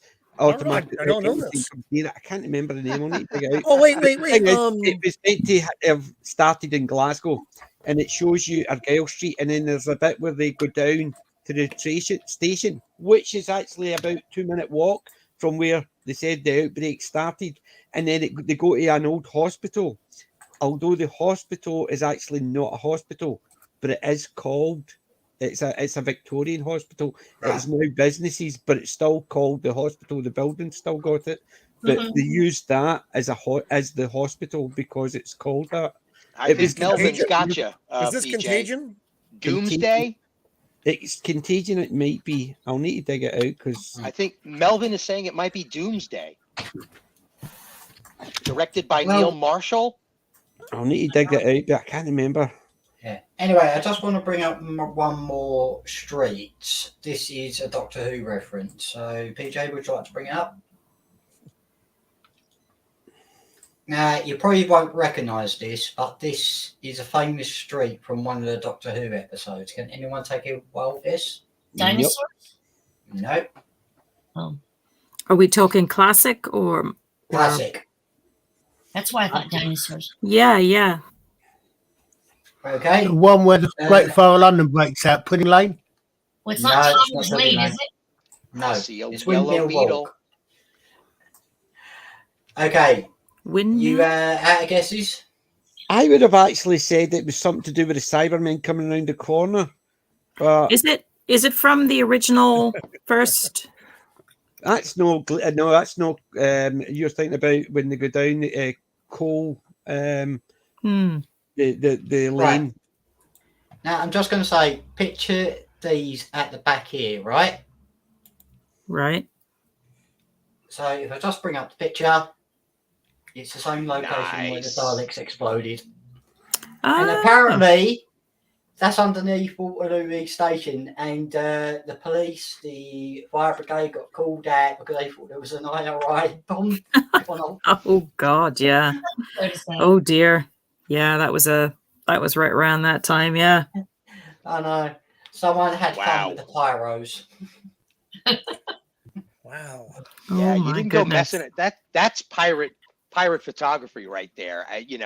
Back in the day, there's a movie called The French Connection, and Oh yes. there's a chase sequence in there where they Ah. basically just got in the car with I know. multiple cans of film and just Yep. started filming, and they just went as fast as they could and just completely disregarded all regulations on the books. There's actually an automobile accident that happens in the film that they kept because somebody backed into the shot and they actually made contact in the shot. So Oh this my guy got God. into a car accident because they were filming and they kept it. That's the kind of stuff that was going on back in the good old days. So yeah, legendary speed chase in that movie. Oh, it's a brilliant movie. Oof, so good. Gene Hackman. Yep. Gene Hackman. Gene Hackman and Roy Scheider. Oh, yep. I forgot Roy Scheider was in that. Yeah. And they're playing actual police officers. They actually, and the police officers show up in the movie basically chewing them both out. The guy that Gene Hackman is playing is chewed out by the police officer that he's actually playing in the film.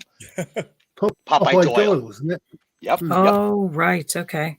Yeah, great stuff. So good. And we got a Captain Infinity in the chat. How you doing, Mr. Popcorn Captain Infinity? Cheers. Hey. Captain Infinity, welcome. Get your popcorn. Well, Infinity comes in. I'm gonna have to roll out here, guys. I got a prime rib I have to get to. Not eating, Nice. but prepping. So it's gonna get to spend a little bit of time Don't doing you have that. enough to share with the rest of the class? I don't. No, actually, I shouldn't be eating it myself. Let's not kid ourselves. But I gotta do all the stuff to get it ready to go, and so I'm gonna have to roll out. Well, enjoy. Okay, Have you got anything for your pick of the week before you go? Oh, I got nothing. It's been Right, kind no of a wonky week. I did learn. So I've got 2 minutes. I had a couple lessons from the stream from last week. Was one, don't drink a bottle of red wine before you do your stream, and from this week's stream, it was don't use anything Japanese as an example. Godzilla being the one from this week. Anytime I use anime, effing Godzilla, whatever, I get a copyright thing, and my video goes off the air for 5 hours while I'm trying to fix it, and then all my views are just shot to hell. So we're not putting Japanese things on the show anymore. I'm sorry, Japan, but you're just too damn finicky. So it's true. And I will have a broadcast this Monday at 5 Pacific Standard, Mixtape Monday, the pirate stream. So we're going to be talking cool soundtracks, new music, and stuff we just like. And we're not going to be on next Thursday because it's Thanksgiving here in the States. I don't know what you folks do over there. Probably nothing because it's not your holiday. Yeah, and if I could toss a log onto that fire, Roman, we're gonna have that 70s rock fan is gonna be joining us. So we got a Scott representing on Monday. That's gonna be fun. Yay. So, all right, you guys, I'll see you later. I guess are you guys going to be on next Saturday doing a normal stream next Saturday, PJ? I won't be. I will be. Yep. Okay. Yeah. And so I'll see you. While you're away, don't see you Roman, before them. Colin. While you're away, get a history book. Get a history book. 1522. That's all I need to know, Colin. All right, guys. Take care, Roman. Have a good day. Bye. Yes. Bye. Right. So, since I mentioned it, Take of the week. Is might as well It do is pick of the time. week. Has anybody got any? I do. I've got a few. Well, Oh, I've good. got one. I've just got one at the moment because I showed the other one earlier, which is going to Romans. So who wants to go first? Right, Stephen. All righty, let's do this. Let me grab the old. If you could give me a full screen, sir, that'd be awesome. All righty. See, Oh, This- cool. what is it? this is a device I picked up when I became really deeply fascinated with the idea of the Antikythera mechanism. Let me see if I can open this box while still holding the camera. This that a is projector? no, it's a handheld, hand-used planetarium. And Wow. Oh, Well, wow. displaying on the wall on the roof. no, it's a device that you can adjust by rotating the dial. You can move it to any year up to present day to get planetary positions from an Earth-centric point of view. So it's like an ephemeris. Yeah, It's like a mechanical ephemeris. yeah. It's like Wow. what is it? An orrery, I think, is another. It's Oh, that is it's so cool. it's pretty simple. It's pretty rudimentary, but I just wanted to show this off. That's one item. Very cool. That looks cool.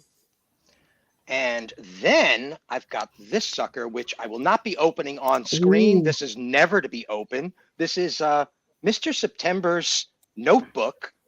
And some of the contents in here is an actual dictionary of the Watcher's language is in here as well. These are some of the features of it's a compendium of all the episodes in Fringe.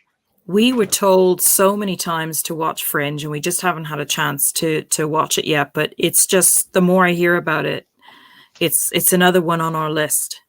It is an incredible series, and for somebody that's really, really into this kind of obscure, cutting edge Fringe theories, it really explores all of those earmarks of Fringe science through the Dr. Bishop character. And it includes Leonard Nimoy in some of his last on-screen appearances before he passed. I didn't see the final season. That was the only one. I think I just fell out with it. I don't know why, because I think it's when the barrier. This young lady is awesome. You want to talk about a strong female character? She is an FBI agent. This is also where he makes some of his most legendary appearances on screen, playing a bad father who finally figures out how to be a good father. So that's another one. That's That I interesting picked up a because bunch he's of years exactly ago. the same in Sherlock. And then I have this. The making of Final Fantasy. Cool. Yep. The Spirits Within. I've seen that one. Yeah. It's a fantastic feature-length animated feature that took them almost 10 years to create. And I will remind you that the image you're seeing on the cover of this book is it's a computer-generated image. That is not amazing. I will say for anyone that haven't watched that one, the visuals, and like we're old geeks. If you look at this and keeping in mind when this was made, it is gorgeous. Yeah. It is. It is. Really, really gorgeous. It stands above anything Yes. else I've seen. It's incredible. Yeah, it's really, really, really well worth watching if you haven't seen it. I was in tears when I saw this in the theater.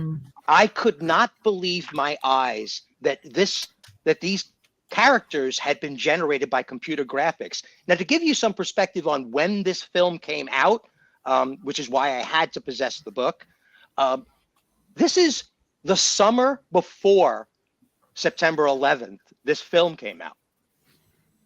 And to see computer graphics done by a cutscene company to this level it just completely blew my mind. I didn't think that they would ever be able to create such compassionate realism in CGI.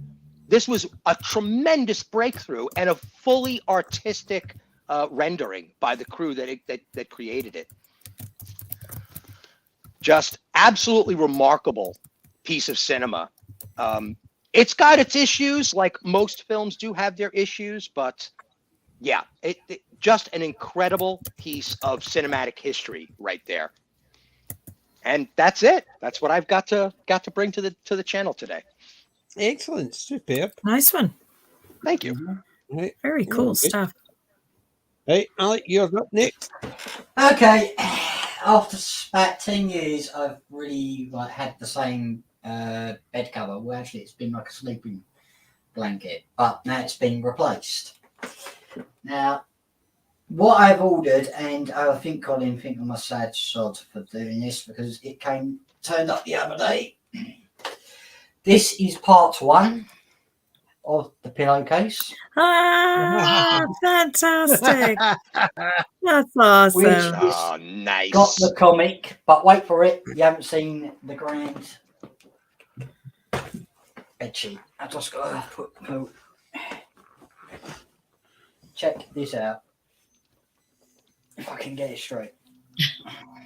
Thunderbird 2. There is a Oh my god, that's really cool. That's looking nice. Yeah, so this is going to be my bed sheet from that pickup. It's brilliant. Superb. Also, is that like a quilt cover? Yep. Oh, that's awesome. I know. They sent me the. I got the wrong one sent at first because someone put a cock up on eBay, not eBay, Amazon, and they said it was the wrong picture until I found the genuine one. So I've got this, and now I just got to look for other Anderson ones. So that's very good. That is really cool. So that's my pick of the week. Very good indeed. Nice. Yeah. Right. I suppose it's up to me. I've only got a couple of things. One, I got a couple of things delivered to me today. Didn't I? I know. Yes. Oh my god. Oh, it's a beauty. It's so beautiful. Say hello. You're never going to be in the same again. Ah, twins. Yeah. Adorable. Adorable. Adorable. Separated by miles now. Yes. Say hello to my little friend. Well, And the thing is, PJ, remember that Dalek is worth a lot of money now because you can't get it for love or money. And that is nice. That is really special. Well. So the 2 Daleks came today. Thank you to Alec. That was really nice of you. They're going to got. I've got spaces, one next to Davros and one next to the Special Weapons Dalek. They're going to go there. Unbelievable. A shelf of Daleks all by themselves. Fantastic. And then I picked up... Shelf of Daleks. Look at this entire cabinet, Steve. And then I got that. Which is it's a movie. What is that? Oh, we have another game. Another game. Fantastic. What a great I love those. So 2,000 cards, movie trivia, what line, who said what, and stuff like that, animals in movie. So it should be, I'm hoping it's not UK based, I'm hoping it's just general movies. Well, I think Darth Vader wants to know why the cover of that game is the same as the front of his TIE fighter. That's true. I am your father.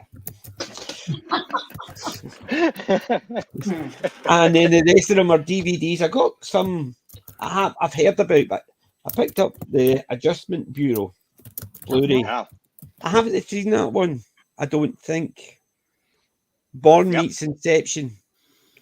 If I remember right, I think I might have seen it. Something to do with people keep turning up and try to adjust them.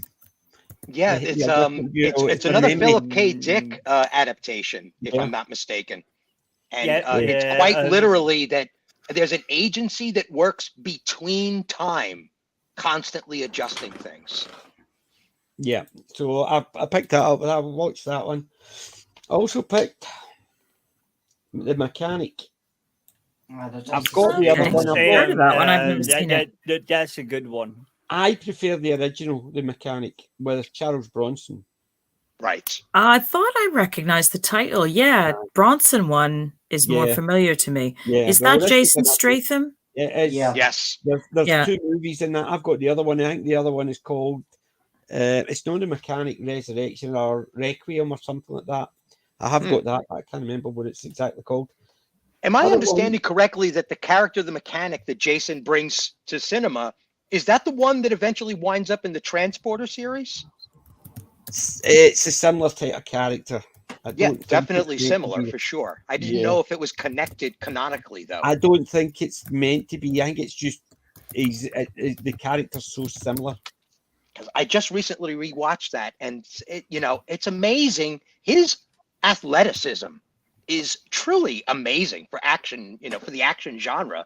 Jason really pulled the stops out, man. He was really bringing it. I know someone that doesn't really like him. Well, thinks that all his stuff is the same. Well, that's like your opinion, man. Aye, as I keep on saying, if you like that person also likes me, Jack Nicholson, and I says Jack Nicholson never doesn't act; he just plays himself in every movie. Mm-hmm. There's one or two movies it works, but the rest of them is just the same. His early stuff's better because he actually used to act, but now he's famous enough that he doesn't need to act. He just becomes himself. The other one I picked up was The Searchers, John Wayne. Oh, nice. I've heard of it. Yeah. That's the nice classic one where they're looking for the daughter that was kidnapped by the Comanches, I think, and they're going hunting for her. Natalie Wood, I think, was the daughter? It was, I think it was. Natalie was the daughter, and Vera Miles was the love interest. Yeah. So picked that one up to go with my John Wayne collection. And then I picked another classic one up. Yay, nice one. Nice. McQueen. Yes, the man. And we were talking about car chases of. Yes. Yep. Yeah, so that's another classic car chase in that movie. I do love that movie. It's a really good movie. I'm glad I picked it up. And the last one for this week, I actually got a big box the last time, and this is my third. I've got two more piles in the bag. Sink the Bismarck. Nice classic war movie. Oh yes, I've never seen that. Oh, you got to watch it. They basically, unfortunately, the name of it is basically a giveaway. What happens? Yeah, but then again, it's a historical one, so it's not as if you will they or won't. It's like watching the Titanic and then getting surprised the ship sinks. So that's my pick. The two wee Daleks were nice. Well, I would say a nice surprise, but already you was getting them, and you when they were posted, and you when they were delivered. So it wasn't a surprise in that respect, but really, really nice to add to my wee collection. Speaking of gifts from Alec, we haven't rolled the new intro. I mean, I know that it was on. We put it in the DMs, but let's roll that intro for the audience. I don't know if everybody's had a chance to see it. Right, I have to bring it up. Hold on, I can bring it up. Hold on. You sure? Okay. Yeah, I can actually do it. I just need to. And by the way, I know Roman's already gone. Well done to everybody who has been involved in making this. Yes, absolutely. Second and third. That is, indeed. I mean, really well done, everybody. Yeah, what magnificent. Thank you. Anyway, Alec, Pedro, you've got Roman- Jim the Roman Viking says- on your shoulder. Is what's going on? Roman right says, "Wait, too soon." Actually, there? be a Spank great his Jim the bottom. Viking puppet. It's a puppet. Yeah. Now, PJ, I was going to ask, are the dog, Benji and I've got the other dog's name. Are they fast Buddy. asleep? Yeah, are they Yes, are the two of them are sleeping. The two of them are zonked out. The line just here. fast. Two of them are Aw. zonked. Aw. Look at them. Oh, they're cute. Look at Wait. You like to think so. Right, okay, so present share screen with sound. So well, I need to actually am I on that? It's still on me, it's large. Hold on. Where's that? That's better. Okay, shall we? Yeah, the finished product, yeah.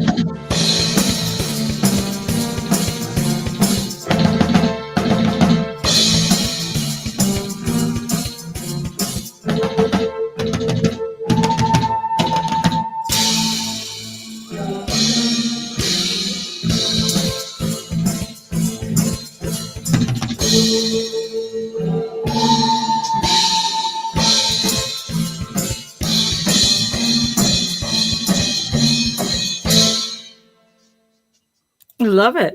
And it just Woohoo! it's just lovely. It just looks amazing. That is brilliant. Yeah, that is only a concept at the moment. Me and Jim have got to try and finish off the graphics and that tomorrow, hopefully, and then we can put it together for the final rendition. Yeah, it just looks cool. It's looking Really good, guys. It's really looking looking really good. It really is. Yeah. Fantastic work. Yep, definitely. Wow. Yep, the Very, very, speed very, and the very, very, pacing very on it, Alec, is really good. You guys are really getting it there. It's really tight. Yeah. Yep. And God, the music, so perfect. It just And if it had a little more theremin in it, it would be. I well, that's what I said to you. I remember I'd said that it was because there was one thing it had halfway through the day, and I'm saying, "Has he got a theremin?"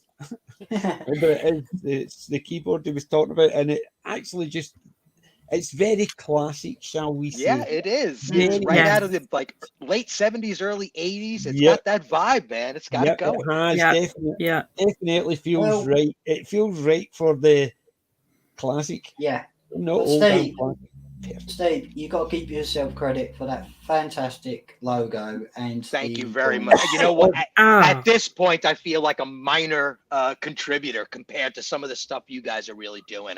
You and Jim are really doing the the heavy lifting. Now, if on you this. want to talk about minor contributors, hi.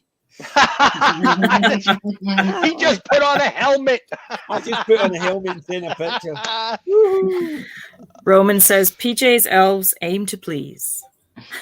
Indeed. Cobble away, boys. Cobble away.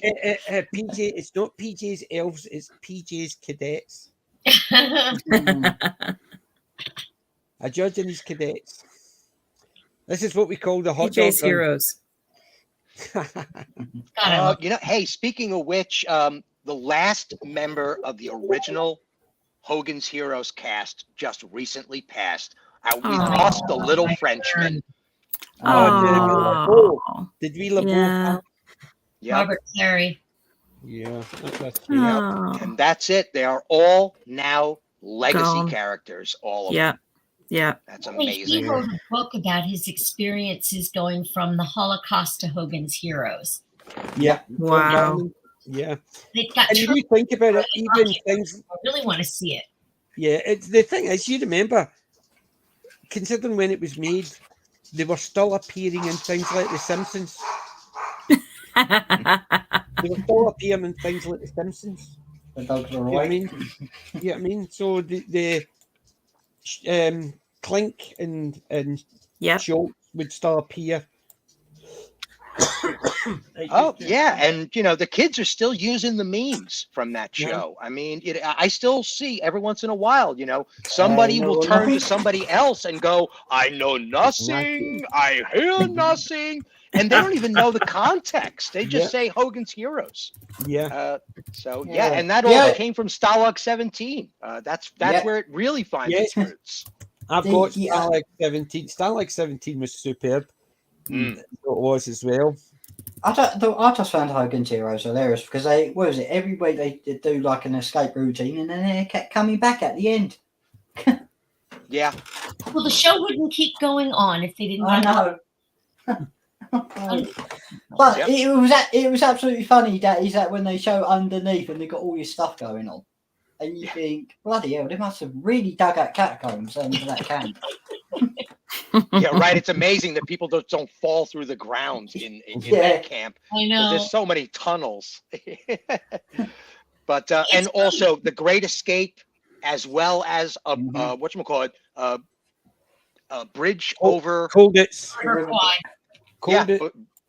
All contributed to the nature and the feel of Hogan's Heroes. Even though it was a tongue-in-cheek show, it pays tribute to all of those kinds of moments that happened historically and dramatically in Hollywood.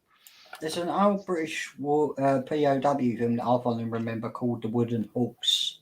And Colin probably knows about that more. True story. Yes.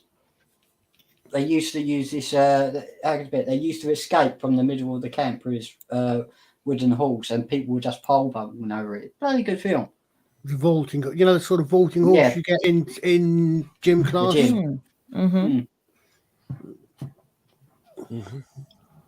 I remember that movie, The Wooden Horse. Yeah, I mean, I like those type of movies, and Hogan's Heroes is one of my favourites. That is on my watch list every year. I just love it. Yeah, I remember growing up watching that. Yeah. There were two, fun World War II shows when I was growing up. We had Hogan's Heroes, and we had McHale's Navy. Yes, Phil Silvers, Tim Conway, and Phil Silvers. I can't remember. No, Phil Silvers wasn't in it. Wasn't in it. Phil Silvers was a good one. But it was Ernest Borgnine. Ernest Borgnine. Okay. But you also had Sergeant Bilko as well. Right. Well, I'm saying, but that was before my time. That was 50s. The 60s, we had Hogan's Heroes and McHale's Navy. And then, of course, there was the Cold War show, Get Smart. Yeah. Right. We had a few as well, because we had things like Dad's Army. Right. I've seen that. And we had Get Some In. Yeah, as well, which is about the RAF cadets. There's obviously things like the Navy Lark, which was a lot earlier. And where does Gomer Pyle fit into all of that? Because I can't for the life of me remember how that was when a spin-off on the Andy Griffith Show. That's right, he did. He was originally a character on that, wasn't he? Yeah, and it's a spin-off. Talk about a successful spin-off. Yep. You're not kidding. Yeah. You're not kidding. Jim Neighbors. He had a beautiful singing voice as well. He really did. Yeah. I can imagine. Yeah, I remember. Melvin says, anyone remember The Hill with Sean Connery? No. And it also had William Hartnell as well. The Hill. Really? William Hartnell on it. Yeah. Doctor Who and James Bond. William Hartnell. William Hartnell played the sergeant. I think it was William Hartnell that played the sergeant in The Hill. William Hartnell was the sergeant. William Hartnell. He was in the first Carry On movie, wasn't he? He was on Carry On Sergeant, William Hartnell. Yeah, first Carry On movie. Yep. And then we got the legendary show MASH. Started off as a feature-length film and blew up as a TV series. Just blew up. Longer than the Korean War. Yes, it was. Yeah. Yeah. And it was, these were characters that became family. They were family. Yeah. And that went 11 seasons, and now 11 seasons is like Pisha, hold my beer. I didn't love it as much because it got very preachy. Yeah, it was ironically about the Vietnam War while trying to be about the Korean War. And the problem was the ones that were preachy were the ones that Alan Alda directed. Yeah. Absolutely. Because wasn't the original film? Was it? It was the original film for MASH, and I think wasn't film set in Korea and a TV series in Nam? No, So I- Korea. No, both of them were Oh, Korea. yeah. That's right. So everybody knows this answer. What actor appeared in both the movie and the TV show? Gary Berghoff. Gary Berghoff. What? That's right. Radar. Radar. Long Radar, live yeah. Radar. Only Radar actor, is not the- He's obviously the not the GOAT. only character, but he was the only actor. Good night, Miranda. See you next time. Take care, Oh, yeah. Miranda. Good night, Miranda. Hi, Miranda. Thanks for joining us. Okay. What was... Sounds silly when I say what was wrong with Gary Berghoff, but what... He had part of his disability? hand missing. Say that again? He's missing part of his hand, and you Yeah, couldn't show it. that's why anytime you saw him, he always had something in his hand. Yep. He was out of papers or something in his Yeah. hand. Yeah.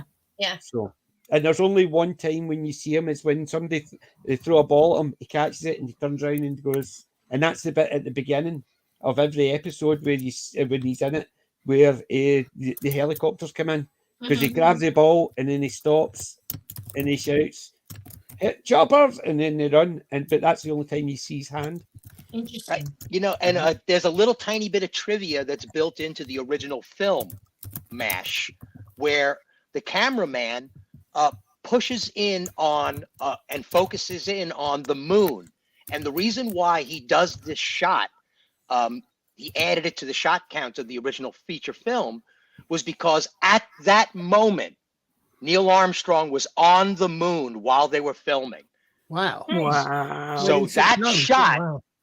includes the moon landing in Wow. that film, which is insane to even think about that's a Yep. simultaneous event. I really love that movie, and It it's funny. is so good. It's brilliant. It's funny because Donald Sutherland was in Kelly's Heroes the same year. Yeah. 2 months of each Huh. other. Yeah. Playing a beatnik long before hippies. Oddball. I know. Yeah. That's a great You know- movie. Kelly's you know Heroes what? is fantastic. I always use the word, I'll say the sentence, negative waves most of the time, thanks to that film. Enough with the negative waves. Yeah, from with Donald Yeah. Sutherland's Yeah. He's great. the tank commander. Especially that scene where they're looking at the bridge and he goes, "Well, we found the bridge. 2 planes come over, bomb it. No, we ain't." That's He's a got an brilliant incredible cast, Kelly's Heroes. Yeah. Yeah. Yeah. And Telly Savalas is in that too, isn't Yeah. he? Telly Savalas, Oh, Clint yes. Eastwood. Telly Savalas They is call him George. in They credit the he's George Savalas. Yeah, he was in it. He was only in it for a brief part. Don Rickles was in it. Telly Savalas is also in he's the one that makes the original Dirty Dozen movie go boots up, but then he takes over from Lee Marvin in the Dirty Dozen sequels. Really? He plays Lee Marvin's character in the Dirty Dozen sequels. Did not know Yeah, that. he you know- played the psycho. He played the psycho in the first one. Yeah, he played the pervy. Yeah, and I Yeah. can't remember the name of it, but Telly Savalas actually plays a Greek hero in a movie with Roger Moore, where they're going. Escape to Athena.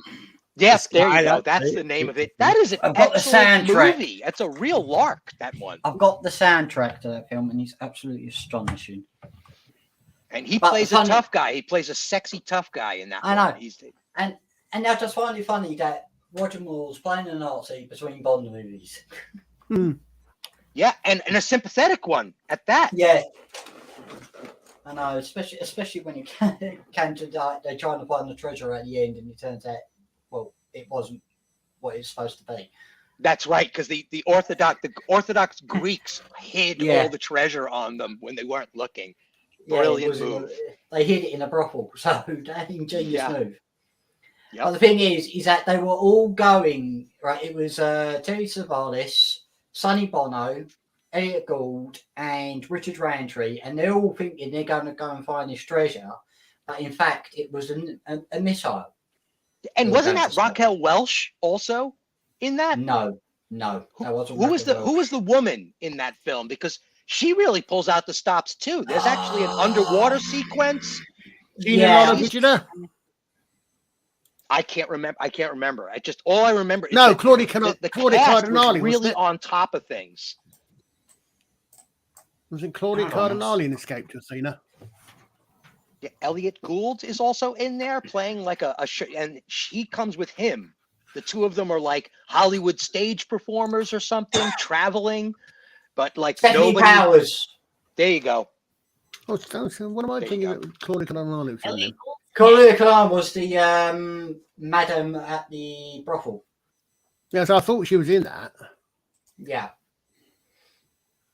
But yeah, some of these war films that came out during that time period, 1963 or so to like 1972 or so, they were really, really just pulling out the stops. These guys were exploring new territory because they had the vibe of the Vietnam War to bank a lot of stuff on. Not only that, but you've got a lot of that. I mean, especially both sides of the pond, but you've got a lot of the actors in those movies had been in certainly World War II. Right.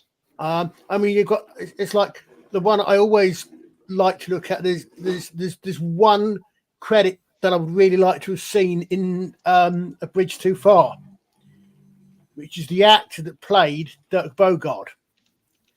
Because Dirk Bogarde was at Arnhem.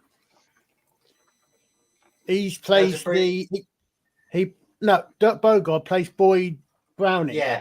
But Dirk Bogarde, the actor, was a power and he was at Arnhem. So you could theoretically have Dirk Bogarde as a character in A Bridge Too Far. Yeah. And the guy that plays Guy Gibson, brain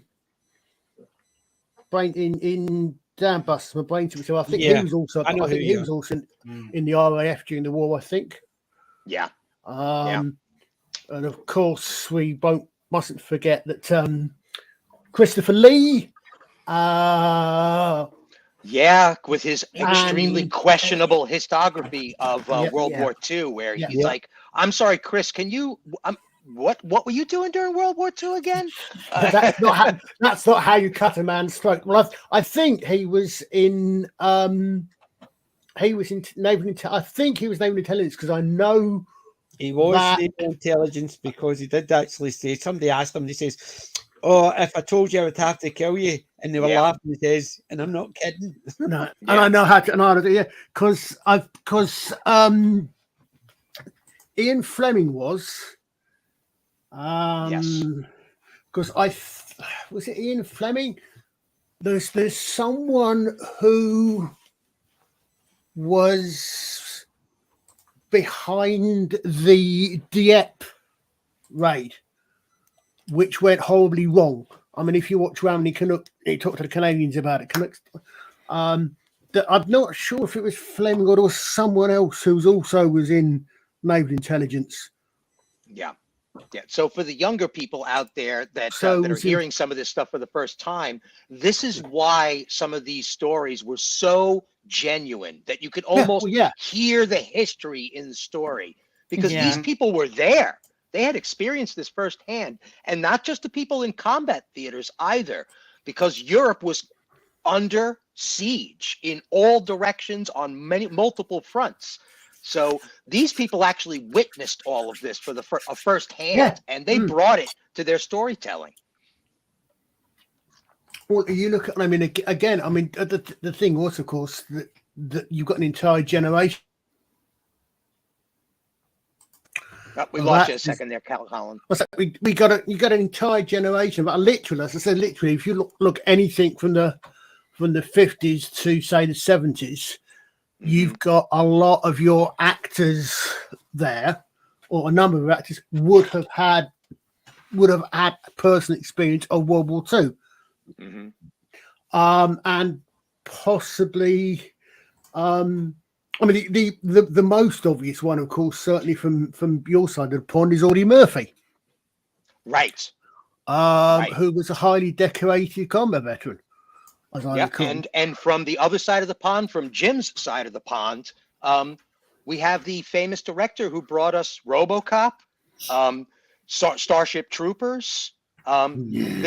He was there when they bombed that city that went up in flames and created a firebomb incident that was historically catastrophic hell. Yeah, it's the nightmares from that he brought forward these stories. Yep.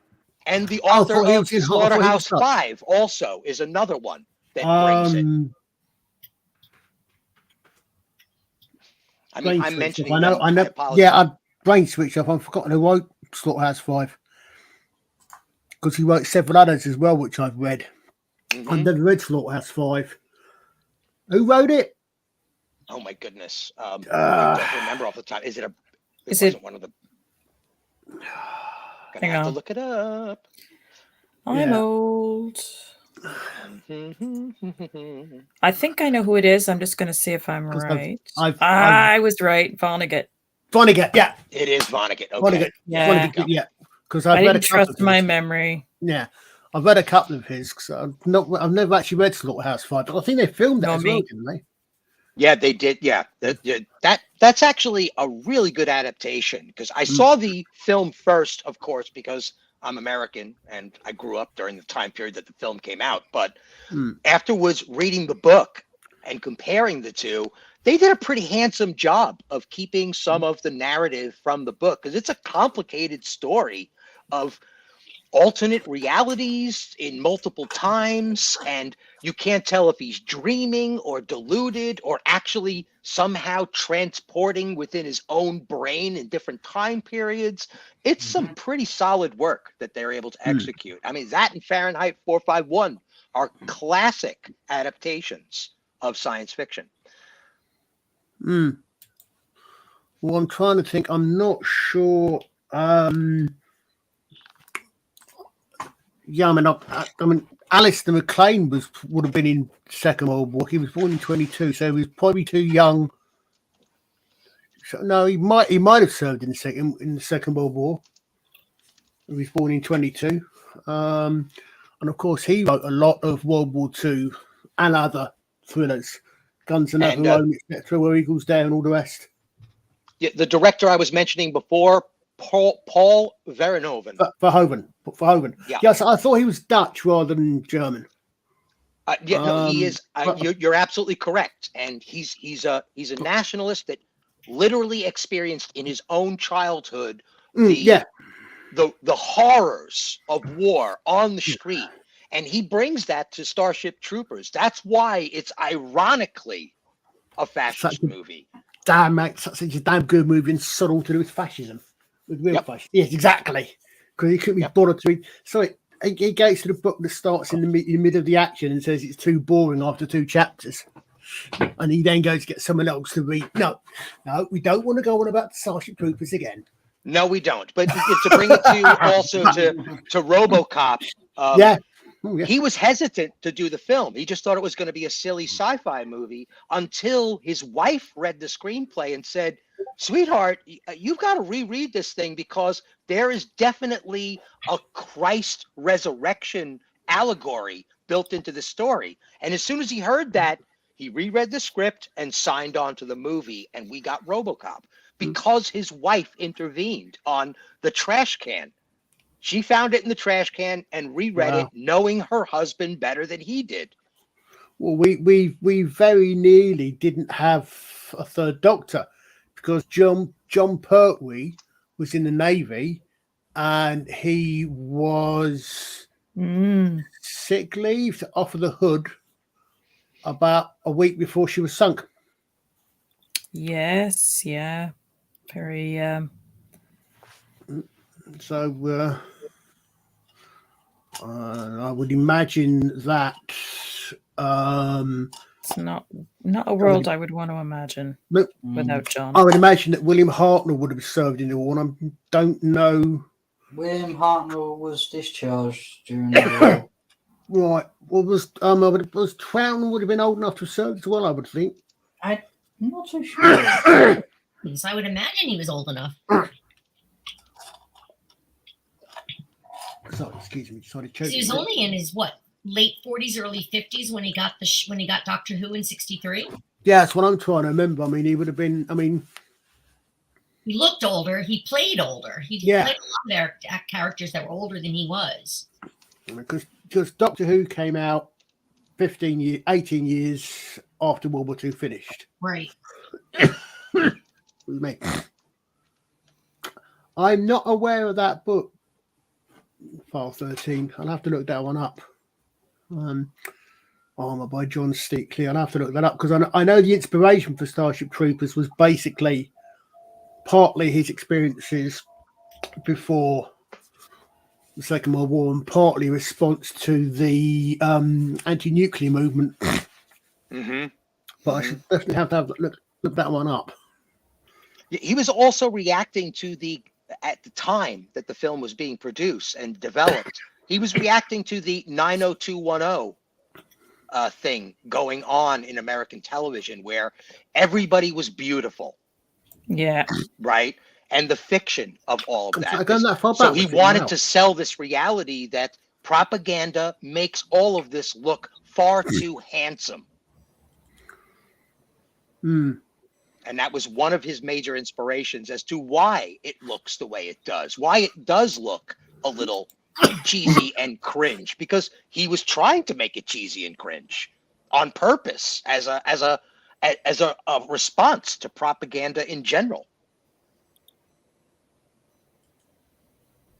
Yeah, that Charles Lindbergh movie. God, Jimmy Stewart as Charles Lindbergh it's priceless. It's so underrated and unheard of. So many people, when they think of Jimmy Stewart, they think of the usuals, Harvey, It's a Wonderful Life, right? These typical, James Stewart roles. But him playing Charles Lindbergh, there's a sequence where he's trying to figure out whether or not a fly flying around in his cockpit is changing the course of the ship. It's just priceless, man alone conversations. It's great stuff. And his accent, Jimmy's voice, kind of like Christopher Walken, is just so unique in the scope of the Hollywood cinematic universes. He's a unique man, Jimmy Stewart. Really great stuff. Melvin's killing it. As usual, Melvin, just killing it in the chat.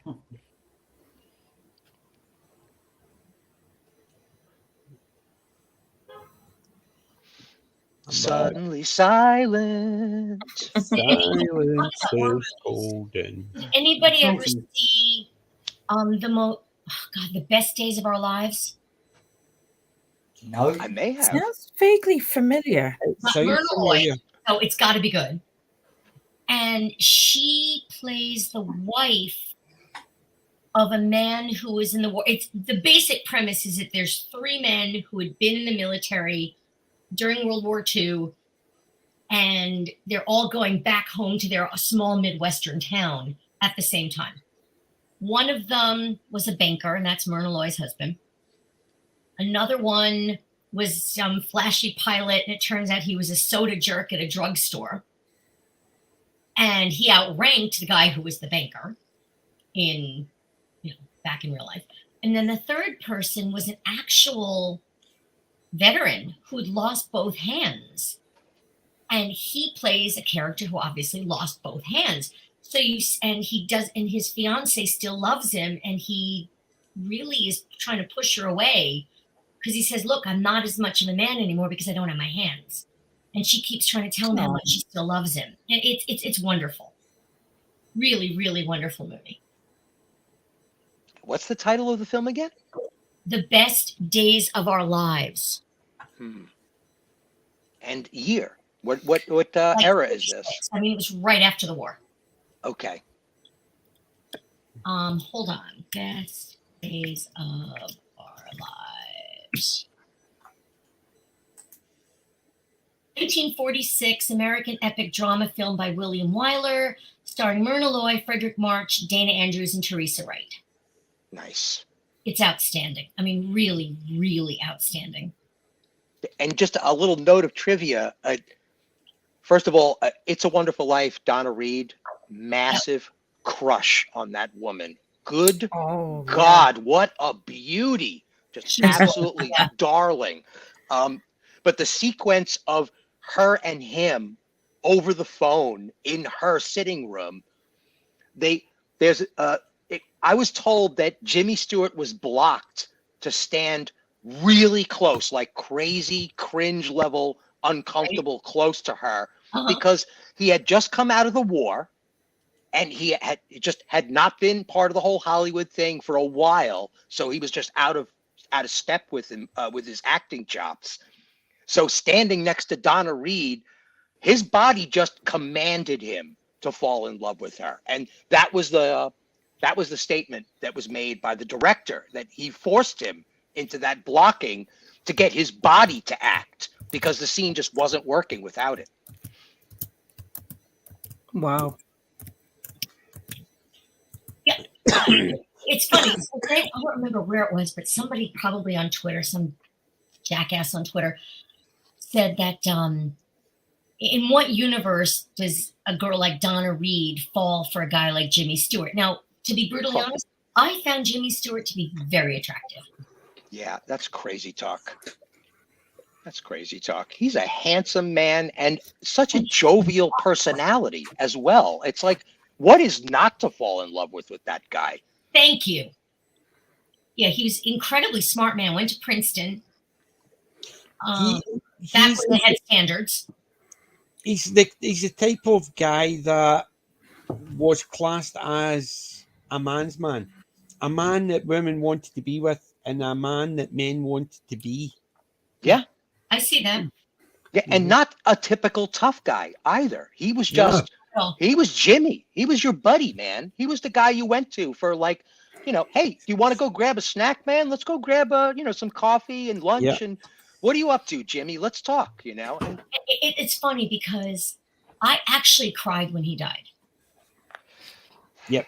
And I'm not into pop that much into, loving celebrities and stuff, but Jimmy Stewart made me cry when he died. I just was. Yeah. He's done some great movies. Just wanted to think this slow mode, Roman, is when you put it on so people can't actually just do a post every second. You basically I've got it to 20 seconds, so they can post every 20 seconds. It helps stop those junky porno ones, but I've also put the subscription one on. We haven't had any of the. We did. I had to. We just had a bit of a. Yeah. There's a couple that he won't. Yeah, I bounced them straight away. But see, Jimmy Stewart, you think about it, one of my favourites, obviously, for my New Year movie is It's a Wonderful Life. But he's also played, remember the one he played, the cowboy? They're all giving him a, because he never carried a gun, they thought he was a coward. And he was a sheriff, and he borrows the gun off of someone and goes, he's quite good. And then he just goes, bang, bang, bang, and he shoots the wheels off, and the nuts off the wheel. It's over the door, and it's away in the distance. They all look at him. He says, I don't carry one. It doesn't mean I can't use it, and hands the gun back. And after that, they realise that they better not mess with him, because if he does get a gun, they're all in trouble. Was that the film The Man Who Shot Liberty Valance? He was in... Yep, he was in that. He was also in the FBI story. But I can't even remember. It was almost one of the James Stewart type comedies. It wasn't a funny it was just a light comedy, which was the type he was in, and it was a cowboy one. He played the sheriff that never carried a gun. I can't even remember the name of it. I remember he'd done that one. I remember he'd done that one film, Flight of the Phoenix. Yeah. I've got 7 Brides for 7 Brothers. That's one of the ones I picked up a wee while ago. It's a great movie. I've got like 3 copies of that. One of them is a British edition even. I love that movie so much. Yeah. Of course, it's being canceled now because women are being coerced into marriage. Mm-hmm. Julie Newmar, yeah, Catwoman. Good grief. Yep. Yeah, I've got the full box set, and it's just great. 1967 Batman is my Batman too. Nobody comes close to Adam West. Sorry. Oh, God, that's right. Definitely not. The only one that even scratches the surface is Kevin Conroy's animated Batman is The only one that even comes close. And, I would give that. Just a legendary loss to the comic book fandom and cinematic fandom is the loss of Kevin Conroy recently. It's what a shame. Who's the Flight of the actor? Phoenix was great. That was a fantastic movie. God, who's the guy who played him in the Lego movies? Amy Poehler's ex-husband. Oh God, what's his name? I don't know. I don't know. I thought it was the same one that did the voice for the animated series, the one that just passed. No, I thought it's he a did different that one. as well. Yeah, it's a different. God, what's his name?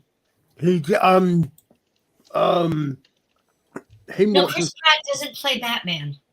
Hold on. Right, Will Arnett. Will Arnett. Arnett. That's it. How can you despise Adam West, Roman? It's okay. It's okay when he's never allowed back on stream. We can't be He'll friends start anymore. Oh, them fighting words, man. Well, hey, Roman also admitted that he does not like The Fifth Element. So, I know. I saw that.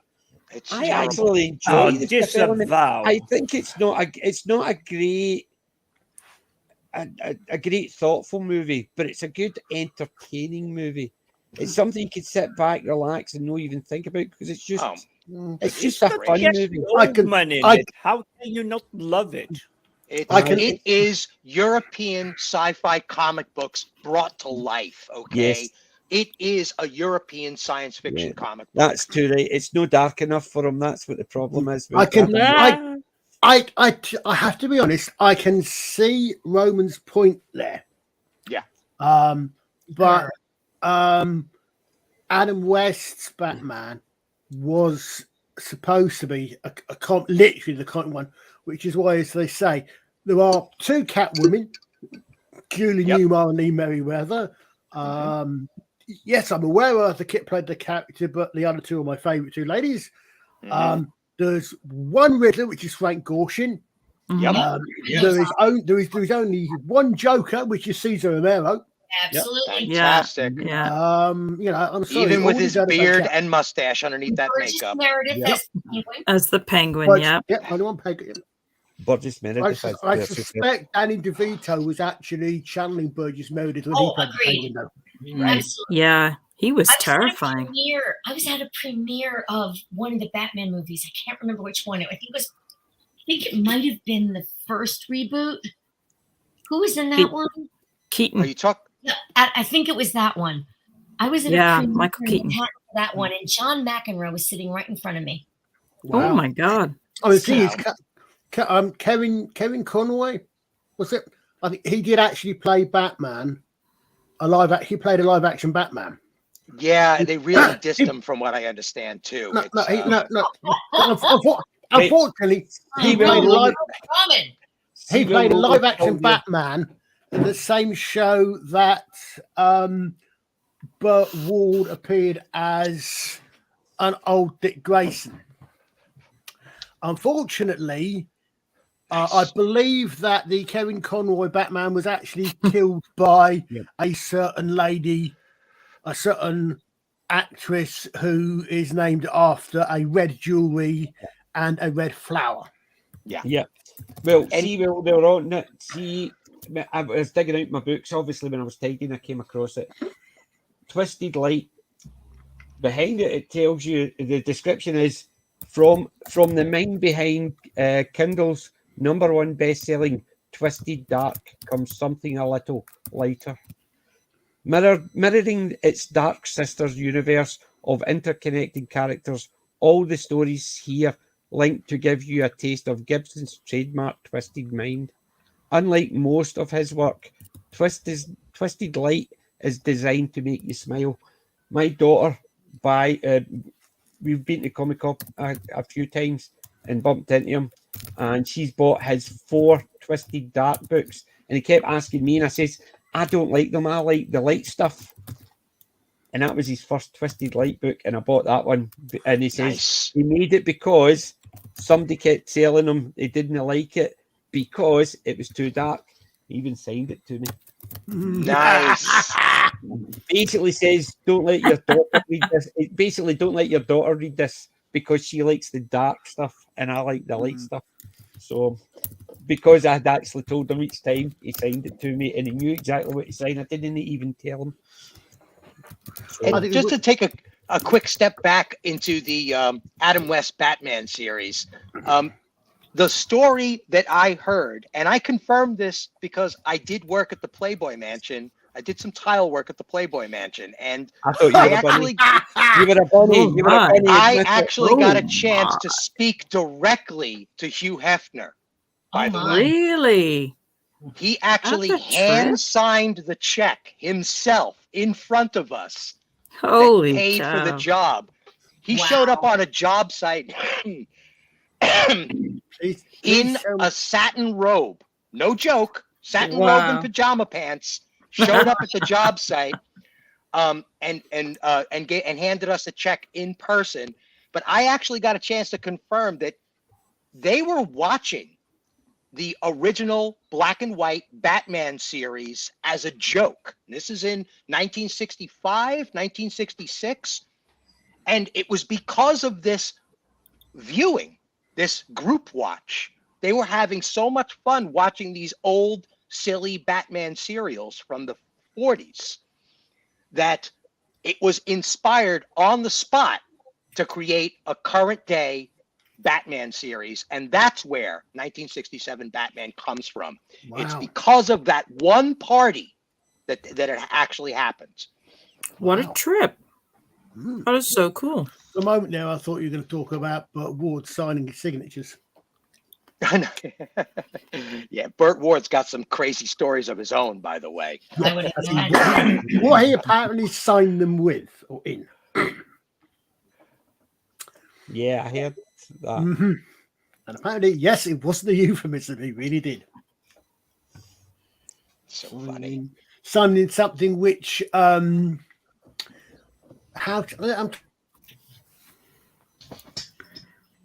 would What? probably have made Sheldon almost as excited as when Penny gave him the The napkin Nimoy napkin. with Leonard Yeah. Nimoy's DNA on it. Yes. Good grief. Leonard Take Nimoy. care, Melvin. Thanks for hanging with us. Cheers, mate. Indeed. Night, Melvin. Take care, Melvin. And Kelly, you were looking. You says Amazon has that for 60. You got the whole thing? Yep. Is that Yes, I remember you said you had that. The complete series. Because the one I just looked at is on Blu-ray. This is DVD. Oh, okay. I prefer DVD because, well, if I could have got it in Blu-ray for the same price, I might have got it, but it cost me £25. Not bad. That's not bad at all. So the full bad at set all. it is. Oh, I don't got want the entire there is. group. I'm For, just looking to see how many discs there is. It doesn't tell you the number of discs, but it's a complete set, so it is. So I'm very happy with that. yeah, don't blame And me. if you're saying it's $68, so and it's got over 3 hours of extras up and above. Well, again, this was the Blu-ray, so it's going to be a little more expensive. I'll have to look into the DVD. Yeah, the Does it DVD. That was. I got them, and I got the Stargate, both Stargates sets, Wow. Stargate and Stargate Atlantis as well, because they were doing buy one get one free. So Wow. I bought Stargate for £50 and got Stargate Atlantis for free, and I bought that. And I can't even remember what else I got. That's under. So if you put it together, was that all 10 seasons of Stargate? Yes. Yeah, there was a. So I'm a proud owner of the Blu-ray box set of Stargate Atlantis. That is £5 some a season collection Atlantis too. for free. Wow. Yeah, I got Stargate, which is including the movies. I was going to say, it included the movies as well as the 10 seasons, and it had the Stargate Atlantis, which they were selling it for about. They were selling that at the same price, £50. I got that for free, and then I picked up that, and I picked up something else. I can't quite remember off the top of my head what it was. It was back when my wallet was a little chubbier. It was. I think it was just over $100 when the Blu-ray first came out, and I'm like, I don't care. You know what? I'll eat box lunches for a little while. I gotta have this. I just gotta have it. Some things are worth box lunches. That's right. I just bought the season 2 of William Hartnell, and like an idiot, I bought the UK Blu-ray, even though I don't have a machine that plays UK Blu-rays. Yeah. God, I really wish that would just stop See, happening. the thing is, I've got my Blu-ray disc sitting there, my Blu-ray player sitting there, and I attach it to my big screen because I've got 3 screens. My big screen, but the problem is, I like doing other stuff when I've got it, so it basically takes a full screen out. That's why I like DVDs. I can just shove them into my computer and play them in a window. And truthfully, because I don't play in the big screen because I've got other stuff, it doesn't make any difference with the quality with the Blu-ray for me. My player can play any DVD from anywhere in the world. I mean, I've got British ones, French ones, Australian ones, but I can only play North American Blu-rays. See, my Blu-ray player, only UK Blu-rays, but my PC can play anything. Right, So right. that's why I like my PC for. And my PC doesn't have or rather I have a Mac, but it doesn't have a CD drive. I've got an external CD drive, and I've got an external CD drive in my drawer just as a backup, but I bought my PC. When I bought my PC, I made sure it had a DVD player. Just for the simple fact is, I like watching stuff on my computer while I'm working. Yeah. So that's another reason why I prefer DVDs, so I can just sit and watch it without having to take one of my screens out of play. Right. Yeah, I just have I have the bigger screen TV downstairs and a smaller one upstairs. Yeah, I basically do everything in the room because we've got a TV next door and we've got one in the living room and one upstairs, and I never use any of the 3 of them. It's only in my computer. Yeah, well, I live alone, so it makes it a little easier. And I see my wife says that she lives alone. It's only because I'm in here all the time. No, I really do live alone, though. Thanks, File 13, for stopping by the way. Yes, yes. Yes, thank you. Hasta la vista. Yep. Thanks for hanging out with us. Yeah, have a good night. Thank you for joining us. Yeah, and you know, on my shelf, I have one of the first generation PS3s that has one of the earliest forms of Blu-ray players built into it. That was when Sony decided to just go for it. This is at the same time that Microsoft was tinkering with their HD DVD, which was supposed to be the new thing, but Sony just stepped around them and said, nope, Blu-ray is the future. And so it was. Yeah. Well, I like my PC for the simple fact is I'm actually playing that at the moment. What? Don't know it. Ah. It's a PC game, Blood Bowl. I've got the board game as well as that. And obviously this makes... Who are you playing as? What's your team? Skaven at the moment, but I've also got a Yes! team on the go. That's what. That's the. I was never really into Blood Bowl, but I loved the Skaven. I loved Skaven, and I loved the Skaven figures. Well, I like Skaven figures. I like the humans, but the human team is no as good. But I like the Chaos team. I like the Chaos Warriors and the Beastmen, but I also like the Skaven as well. I love a Croc. I like a Skaven team because they're just hard hitters. But the rats are nice and jumpy. They can get by. They're better than the elves, I think. Yes. But I've got the board game as well, and my friends actually agreed to paint my figures for me because I can't do it myself. So very nice of her. So. I was always wondering what would make Colin squeal, and now we know. Oh, yeah. Oh, brought him into the 20th century. Yeah. I mean, he showed that, and the logo barely registered on screen for me, and Colin's already jumping up and down like a Beatles fan. I recognise Blood Bowl. I never played it. I was playing it this morning when I got up, and I was potting around getting bits and pieces done. I've been playing it for the last couple of days, and with the TV on there, that playing on there with the sound down, it's been just relaxing, doing hee-haw. But then I had all the stuff I had to do tonight, which made me late. So, bummer. Well, you had that opening plan, didn't you, PJ?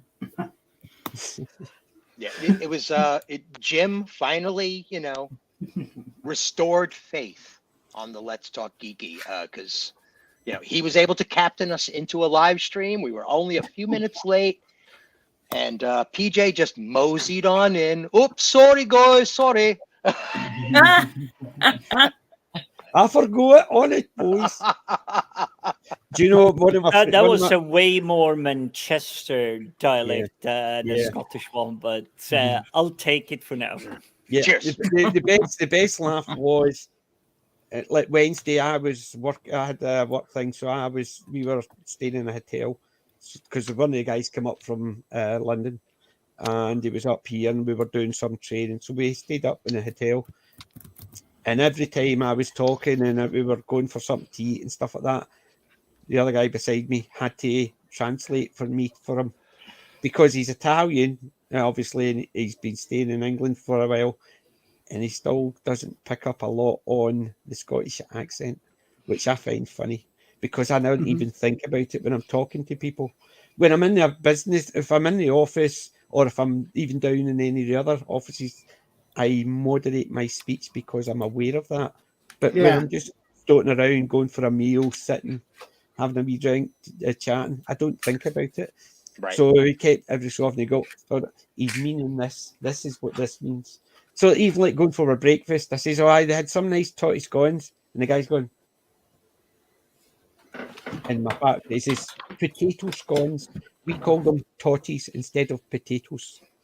So it's things like that. They're just natural words, and I had to actually get it translated from Scottish English to English. It was funny. Jim, I want you to confirm me on this too. I don't know why, I was just in a mood Friday night, and I just kept on saying Friday, and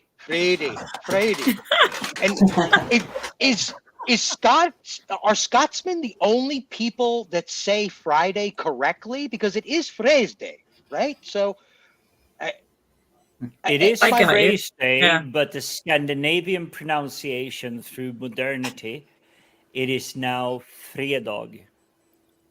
So it's a free day. Apparently it's Freitag. Would it be spelt in English Frij? Friday. Free. That would be a lot later. So we're talking maybe 1700s. Oh right. So I'm just thinking because that would explain the FR. What's mutated into FRI rather than FREY. Yes, because there's also a case of some they were things twins. Say that, isn't... So they were twins, both Frey and Freya. They were twins, but Friday is essentially named after them. It's the fertility date. Right. I was curious that as well, because I do believe that there is something true to any accent, that it comes from an origin point that just happens to exist in the modern world, and that it's pronounced that way because certain tongues were spoken and words and language are passed verbally from parent to child, and because of that some residue of the history of the language and the accent reside in the modern version of it. There's certain words, like for instance, brown. Like you can have brown sauce or a brown jumper, but in Scotland it's brown, but anywhere else it's brown. But it's spelt brown, but we just say brown. Right, and I would speculate that since the word brown is probably more Eastern European than Western European, that it's in the Scots tongue, in the Scots accent, that there's some residue there, possibly from the Norman people. BROWN, brown. English. Brown in German is brown. Sorry, brown. go on, Kelly. It's brown. Yeah, I was going to say brown. It's the Germanic would be BRAUN, brown. Correct. Exactly. English English is just such a fascinating language. I mean, Colin, you know this. You and I talked about this. That Once, twice. If you go back in history, the quote unquote fancy words are the French, like beef and lamb and mansion. The basic words are Germanic, like house and hound and sheep and. There you go. Even the Scottish one is hoose. Okay. Instead of house, it's hoose. Yeah. It's the pronunciation. I suppose it's, as you said, it's the Scottish dialect. It's not as if we are saying anything other than house. We're just, the way we pronounce it is hoose. Right. Yeah. And to me, it's almost as if that's a shadow of some residue left over from the past when Of course the spelling wasn't part of the common language because they didn't write things down. There was no externalized memory of the word. Back when I was at university in France, I took a class where we studied 10th century French. We read the Song of Roland in the original French, and it was a side-by-side comparison. So the left-hand page would be 10th century French, the right-hand page would be 20th century French. And the idea, well, because remember, the French are a Germanic tribe, the Franks. Right. And 10th century French had a lot more German in it than it does now. I mean, there were words in the 10th century French that I, as a native English speaker, understood and did not need to look up that the native French speakers did. Like, there's a word in the Song of Roland pronounced in modern French, it would be pronounced remembrer, spelled remember. Well, that's Germanic. That's not French. The French word for remember is souvenir. Yeah. Yeah. It's the same as Scottish. Well, Scottish, it's Scottish English because obviously original Scottish is Gaelic. And that's where you're getting things like Slangeva, if you're having a drink. Slangeva. Or it's a brobrick moonlick. It's basically a bra is a good, it's a brobrick moonlick. It's a good moonlit night tonight. It's a brobrick moonlick nick. And it's many it is will somebody lust. And that's the thing. It's basically summer lost. English is an amalgamation of so many languages. Modern English especially. You look at Cornish. I saw someone getting interviewed who was Cornish, and I'm sitting there going, "What did he just say?" But someone nearer in the southern part of the British Isles would understand it. But the further you come up, the accent drifts so much that it's the same as when I used to stay up north. I used to stay up in Allness, just near Inverness. But I used to work on the Black Isle, which is it's part of the Cromarty. So it's a part of Scotland where it basically goes out into the Cromarty. So the Black Isle and the villages there, less than 10 miles apart, none of them could understand each other's accents. Yet I could understand all four accents because to me they were very similar. But to them, their accents were so different they couldn't understand each other. They had to slow down what they're speaking. The villages were so isolated that people in one village, their dialect would be very different from people in a village, 10, 15 miles away. Yeah. Right. It's the same even here. Like if you go up north, so I could drive 2 hours, and some of the words, unless you know them, you're sitting there going, "What did they just say?" Right. Oh, the wee Loon and Klein get married, and she's Kevin. What? A Loon and a Klein, a boy and a girl. So the wee Loon and Klein, the wee boy and girl got married, and she's calving. She's pregnant. As in calving. As in because a cow's calving. And it's I would say there's at least one German word in it. But that's what I'm saying. Klein was a Loon and a Klein. So, yeah, I mean, it's that type of thing. It's just a case of even languages and traditions. even silly things, like, for instance, they always say, what's the difference between a Glasgow family and an Edinburgh family? If you come in at lunchtime, a Glasgow mother would say, have you had your tea? So would you like something to eat? Whereas if you go to an Edinburgh family, they say, oh, you would have had your tea, meaning you're getting nothing to eat. It's different than just that simple. But they're probably asking the same thing. So you have had your tea? No. Oh, would you like something? Whereas in Glasgow, it's automatically assumed you haven't. You're going to get unless you say no. Well, here in the States, in New York, we're famous for saying you're waiting online. Yeah.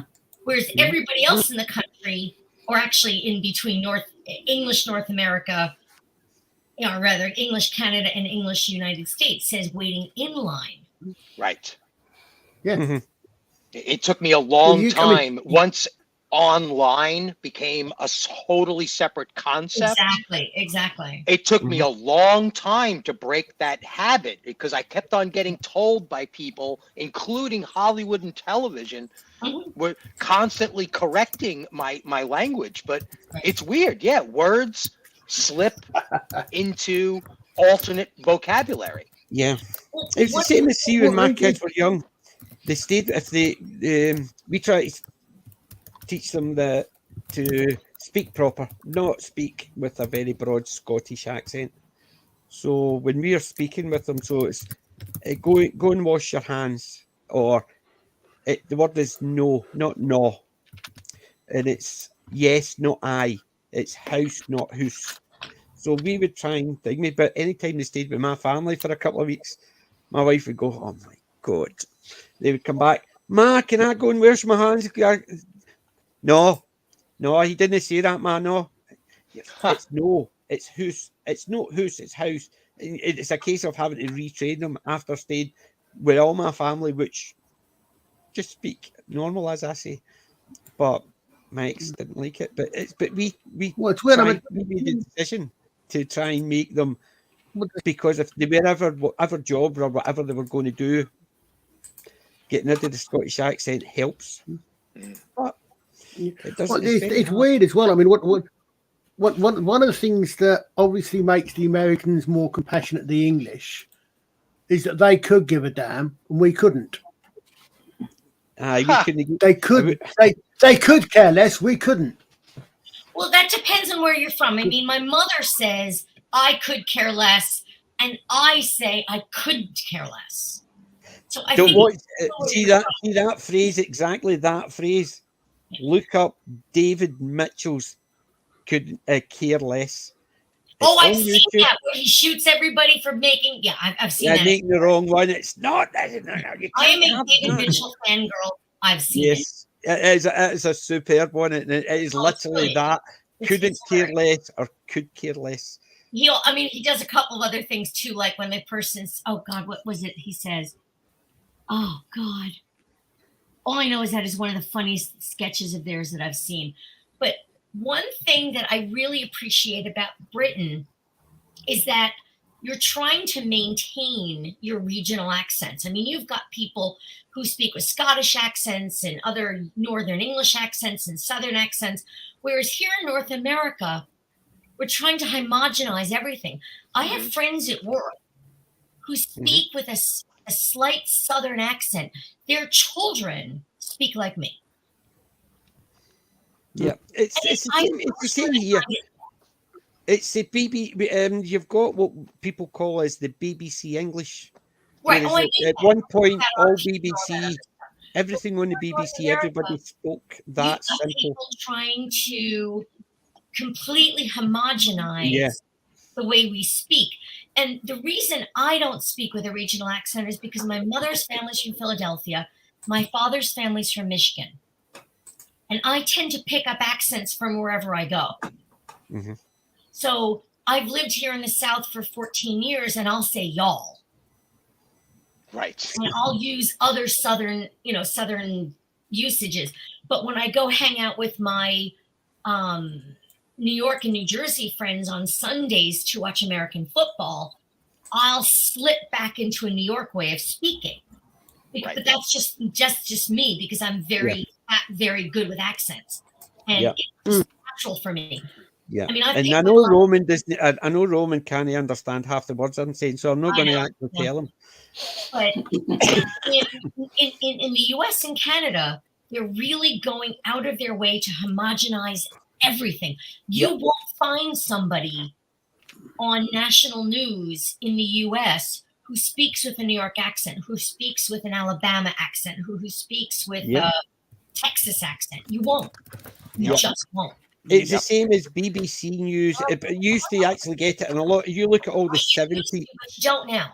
Yeah, you look at a lot of the 70s, 80s TV shows, comedies, whatever. Even the ones that had meant to be have a strong Scottish accent or a strong Brummie accent, they all spoke a very medium language. So yes, they might have spoken as with a Scottish accent, but they would still speak. They wouldn't have a lot of accents. They wouldn't have a lot of dialect, and they wouldn't have a lot of slang in it. So people would actually understand it. On TV 40 years ago. Yeah. It's the same as like Rhapsody in but it was a Glasgow thing. It was based in Glasgow and it was set in the 80s. And it was a lot of Scottish thing. So when they actually released it in England, they put subtitles on it. Because they released it, it was filmed and most everybody starred in it were all Glasgow or Central Scotland based actors. So it was just a lot of natural Glasgow accents, Scottish accents, but mainly Glasgow. But when they released it in England, they put subtitles on it. It's funny you say that because was a 1980 or 79 rather adaptation of Pride and Prejudice, and it featured David Rintoul and Malcolm Rennie, both of whom are Aberdonians, and the two of them, during breaks in filming, would speak to each other in the Aberdeen dialect, and not a single person on set could understand a word they were saying. Oops. Alec fell asleep and fell off his table. Oh, sorry.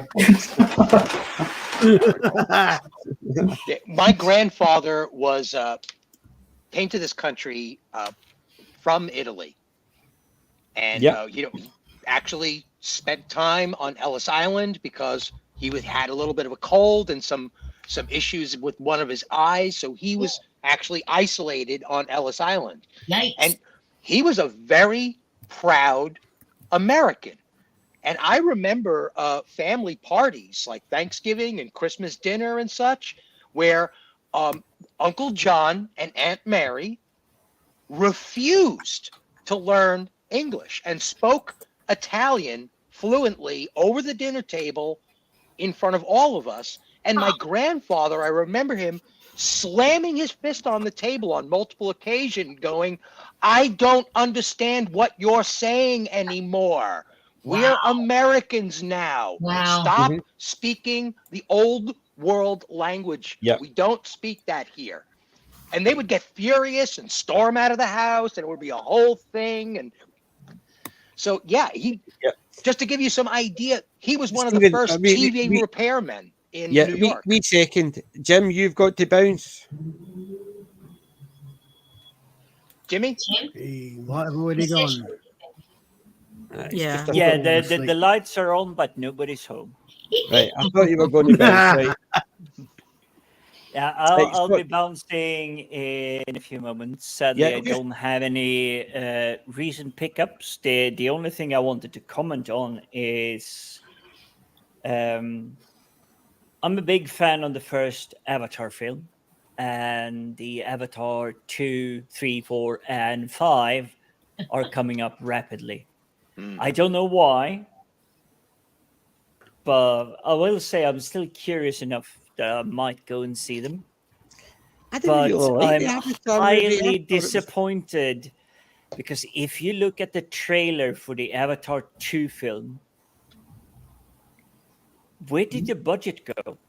Yeah. Avatar 1 is visually just fantastic. It's an amazing visual film. But this second trailer is where they're supposed to explore the rest of the world and everything. I'm just going, come on, did someone do this in an afternoon Friday? The budget is weekend? actually going in all the coordinators, the diversity coordinators, making sure they get the right people doing doing the right things, even though it's not the right people. They're just hiring people because their budgets have gone and everything else, and then they're just actually getting 2 or 3 guys to do all the digital and stuff, and they've not got the budget for that. Yeah, Because they should just stop screwing around and call it what they're going to call it and say it's the Reich people, not the right people. Yeah. No, I was really disappointed in the Avatar 2 trailer because the visuals are not even remotely as stunning as a 10-year-old film. Yeah, considering the movie, I thought the visuals were stunning, but I did not like the movie. I just thought it was... It's just Ferngully in 3D. Nice. Yeah, which is also Pocahontas in space. Yeah. Yeah, exactly. It's just the Smurfs grown up. Yeah, pretty much, but... That's sadly all I got for this week. The other stuff I've gone through, I can't disclose at the moment because it's still waiting approval. But I'm enjoying what I've been reading so far. Good. Very cool. Well, Definitely. Jim, always a pleasure, man. Thanks for getting us into the show, by the way. Just setting things up, Jim. So we'll catch you on Wednesday, the 23rd, for Doctor Who and the Daleks, Peter Cushing. Ooh. I will try and join, and hopefully I can actually contribute something. Is that one of the Peter Cushing movies? Yes, that's exactly it. It's because the US BritBox has them, so I will have to check them out. Excellent. I'm off on Wednesday the 23rd. They're nice and classy. I love them. Basically, they're different enough from the TV show to actually make it interesting. Is that one with Bernard Cribbins? Yes. Oh, good. Yes, the Bernard Cribbins is Doctor Who and Alex, and it's yes, Roy Castle. Was Roy Castle, the Dalek Invasion of Earth? Roy Castle. Yeah. Okay, so I will have to check this one out now that I know that it's on BritBox US. And it's my understanding that film is supposed to be canonically a film in the Doctor Who universe. Well, the people have made a fan canonical. They're effectively saying that Doctor Who in the universe, one of the companions has told his story, and a writer has listened to it in the novelization. In the novelization of Day of the Doctor, there's a scene in the Black Archive where they've got photographs of one of the doctors with Peter Cushing. And that, nice. I can't remember, but that's what they're saying. They're basically saying, yes, the doctors had met Peter. The doctor had met Peter Cushing, and Peter Cushing. Basically, Peter Cushing's movie. Somebody's told this. A companion's told the story, and a film writer has actually written it, and that's why there's the changes, and that's why it exists in the. Yep. I haven't read that Target novel. I've only listened to it, and it was wonderful on audio. Last page. I was going to say I had the advantage of having as an ebook, which meant I could. Both copies. I've got the hard copy and the audible. Oh, which the one advantage of the ebook copy is that I could use Calibre to turn it into a Word document, delete the last line, and then save the book.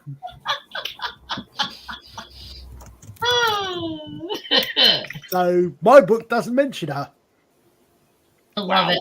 I've got all the good points from the novelization, like the bit about the movies, and the last line about her not in it.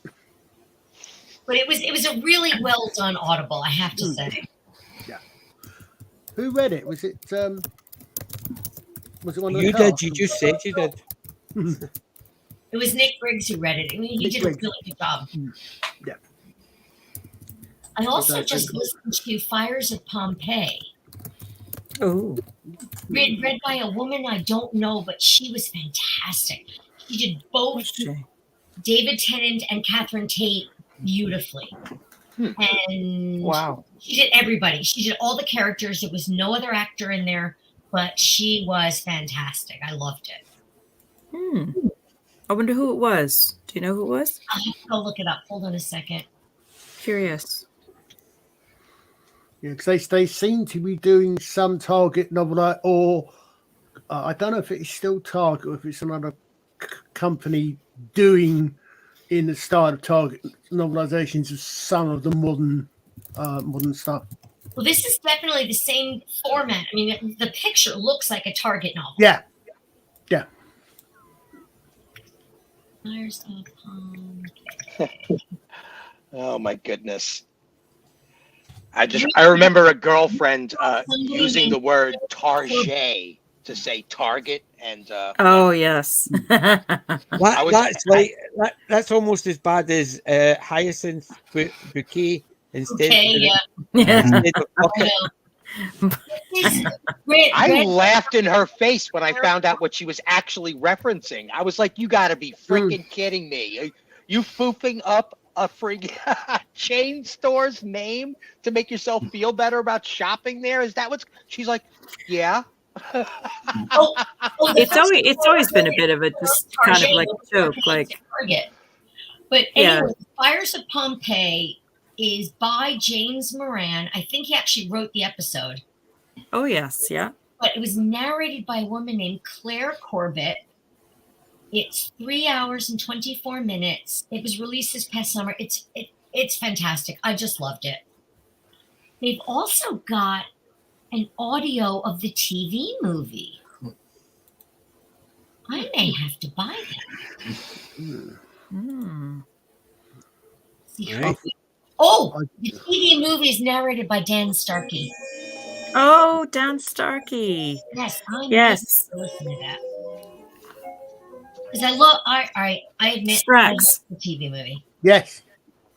He does. He does some good stuff, Dan Starkey. He's a good reader. It's good. Doctor Who and the Daleks is actually Roy Castle. Oh, Bernard Cribbins is Dalek Invasion Earth. PJ, be careful. I warn you.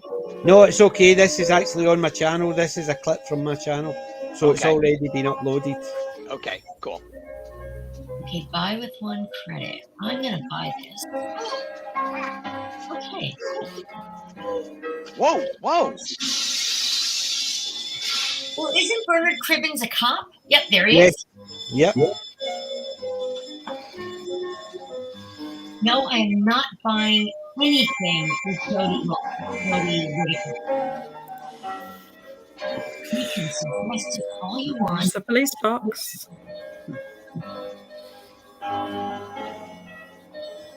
Talk about foreshadowing. You're not kidding. Well, that's why it was there, because of course the time that this was made and it's set, there were still police boxes. Whoops. Good heavens. There's 2 pretty ladies and an old man. And he just fainted. It's interesting because in the TV show, the doors were not. No, you missed that. You missed it. Listen. Hold on. Where the hell did that go? Right, sorry. It's actually, and it's just do a space ball. Just run the stream back. God, I love Spaceballs. Spaceballs is great. It's this bit here. Right, listen. What Peter Cushing says.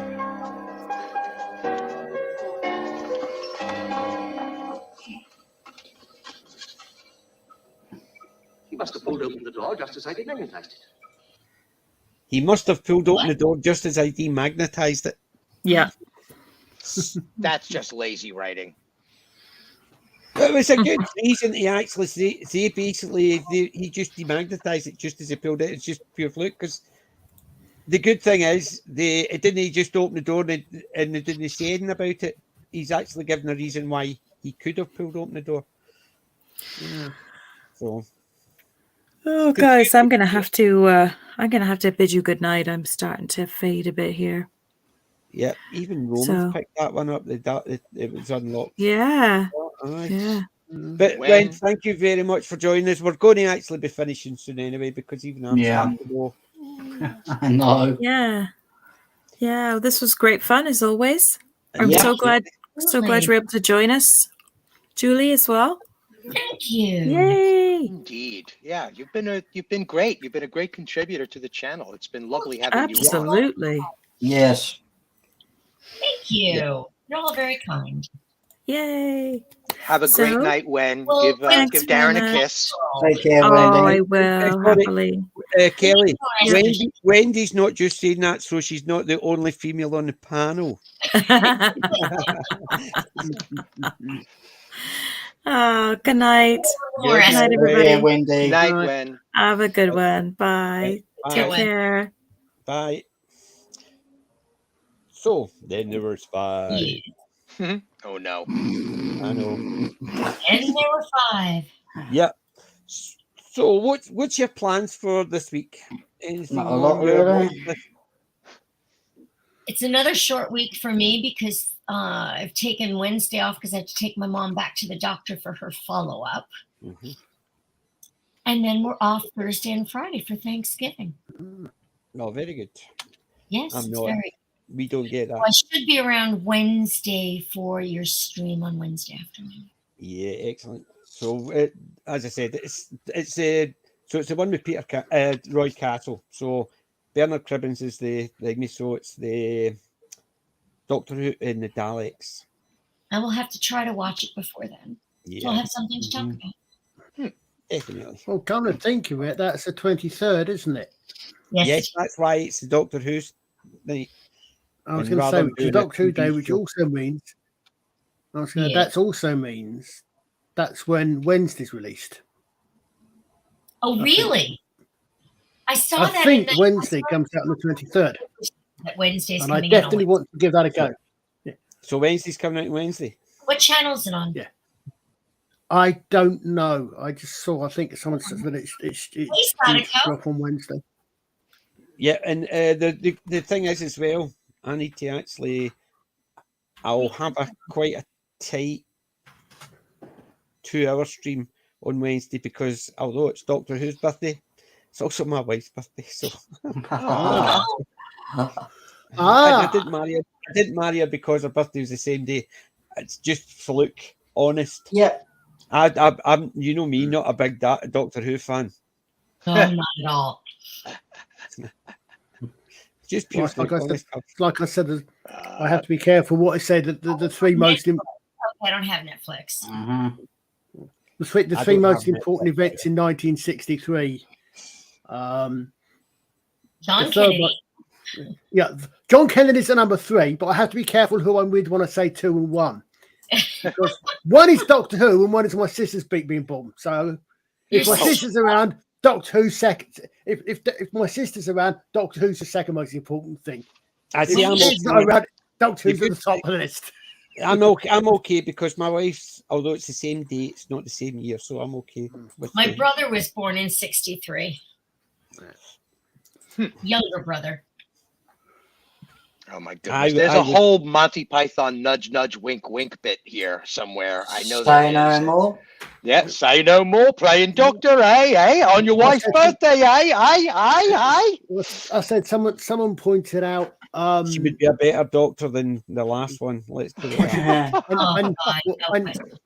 I need to be careful next year because someone pointed out that Kevin Conroy was 66 when he died, which is the year the Batman TV series first came out. Right. So I will be next year. I'll be the same. My age will be the same year that Doctor Who came out. Well, I'm already 63 and I'm still here. Yeah, nice. But Doctor Who came out in 63. Oh, I see what you're saying. Yeah, 63. No, I'm already. Interesting thing about Kevin. as well is that he was going to be 67 November 30th. Sort of like Betty White just missed her 100th birthday. Same with Prince Philip. Yeah. Yeah, no.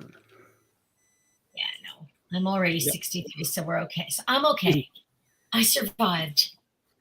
God, I can't even hear that. Just no matter what, I still feel the oldest on the stream, even though I know I'm not, but I still feel it. But you are not the oldest person here. Nah, but I still feel it. That's what I'm saying. I still feel it. Well, you're not. You don't have to feel it because you're not. You're classic. Kelly's is mature, and I'm medieval. So, is that anything like horses sweat, men perspire, and women glow? Something like that. Yeah. Yeah. Oh man. Yeah, I know I'm old. Damn it, I'm old. You're not old. You're classic, as I keep telling people. There's no That's such right. thing as old. Well, I'm more classic than you are. Let's put it that way. Hey, that's hysterical. Roman's definitely going. I don't want him next week or the week after or the week after. How come I'm getting slagged on one stream? Is it terrible? He basically went off and then started slagging me. He normally waits until he sees me. Now he's actually going off and slagging me. It's terrible. It's getting worse. Oh, yeah, but Roman could be the oldest of us all. He could be Byzantine. So Roman is older. He's just actually admitted he's just pickled most of the time. All those years in the Navy. That's what it is. Join the Navy, join the Army, feel a man. Join the Navy, feel too. Oh my goodness. He's known to get back to me because he got back to me with that one. I could see the eyes go. So he did. Roman holiday, close quarters. That was an Audrey Hepburn movie, going back to what we talked about earlier about Belgium. Right. Exactly. Yep. Yeah, I never expected to feel this young in my mid-50s. I mean, when you're a teenager, I used to joke and say, I can't wait for my Han Solo years. And I finally got to my late, 20s, early 30s, and I'm like, this ain't so bad. And then I got to my 40s, and I'm like, you know what? Still going. I feel pretty damn young. Then I got into my 50s, and I'm like, what was everybody complaining about? This ain't so bad. I mean, I'm in pretty good shape, 165 pounds, 5'7". I'm fit. I'm still fit. Been a smoker most of my life, but I have plenty of energy. And everybody that I tell face to face that I'm in my early mid 50s, they're shocked. They're like, no. I'm like, no, I am. I tell you, in all honesty, nobody believes me when I tell them I'm in my 60s. See, that's the way it should be. That's the way it should be. The thing is, when somebody's talking to me, they don't think I'm my age. When they see me, they go,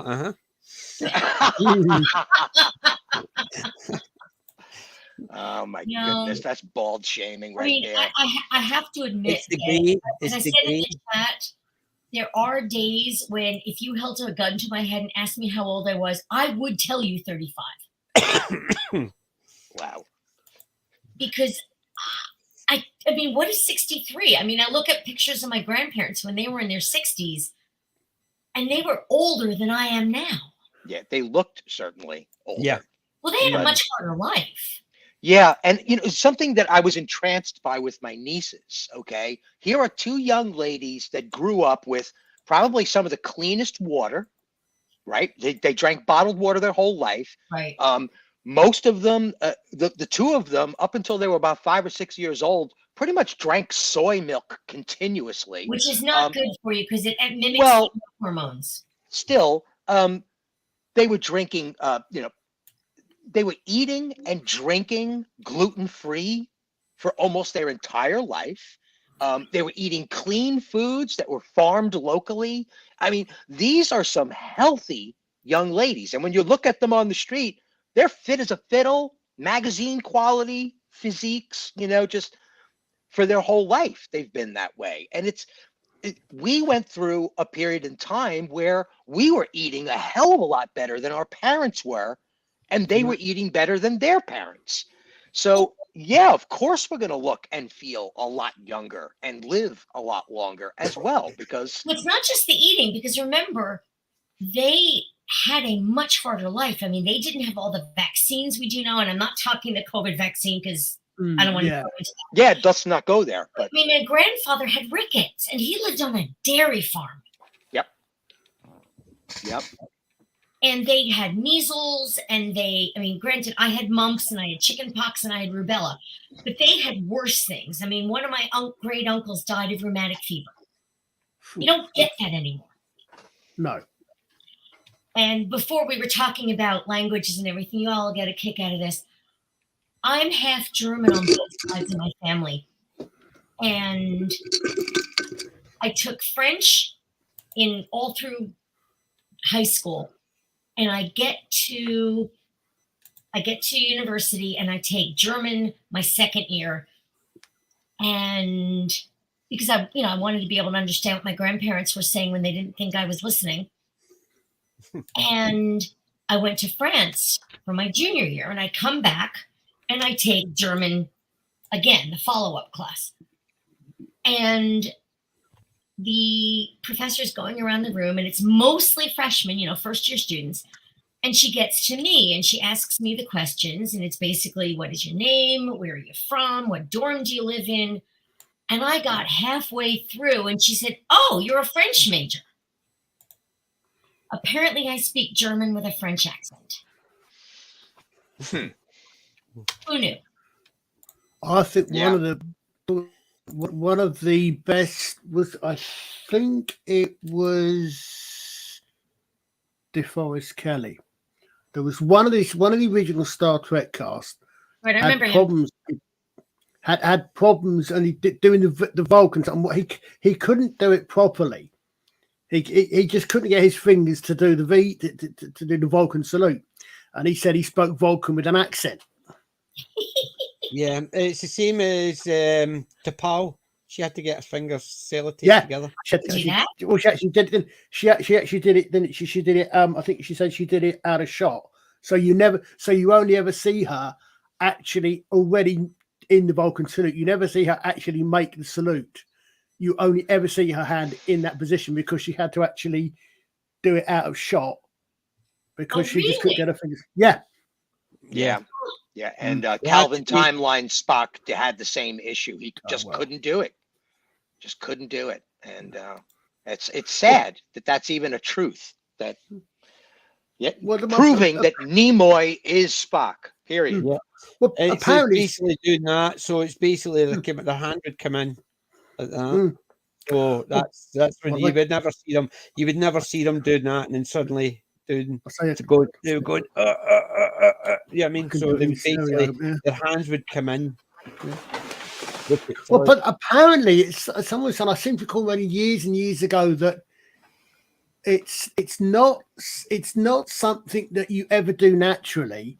It's not a particular muscle position that has any use for evolutionarily. So there are two sorts of people in the world. Literally, those who can do a Vulcan salute and those who can't. It's literally that. I've seen people hearing years ago now that hand. Before this, I could easily do it in this hand because I've got I had nerve damage. That's the natural way my fingers sit with the gap. So I found it easier with this hand when the rest of it as I had damaged there. And it caused the nerves to pinch, which meant they were always sitting like that. I always struggled with it. I can do it with both hands, and I can sort of move my fingers to any combination. Ouch! But fortunately, apparently there are some. It's literally the thing about it's because there's been no evolutionary use to it. You literally either can or you can't.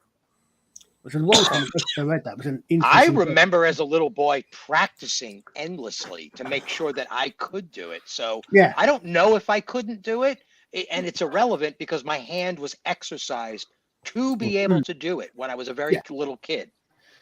I don't know Well, why I thought it was so important, but I did.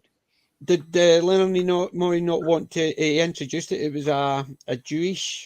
Yeah, I remember him saying apparently it was one of the apparently what you're supposed. I mean, the rabbi would obviously be the ideal person to ask on this one, but apparently, from what I remember him saying, it's a Jewish blessing, but it's made the congregation turn away, so the congregation aren't actually supposed to see it. So I'm sure I remember Nimoy saying in one of his autobiographies that he looked over his shoulder and seen the rabbi do that. So yes, that's where he picked it up from. Yes, it's a Jewish. Oh, wow. I know He must have Leonard gotten some hassle. I bet. What was that, Kel? I said, I know Leonard Nimoy was Jewish. Yes. Was William Shatner also? Is William Shatner? Do you know? I'm not certain. I know Lawrence Green was.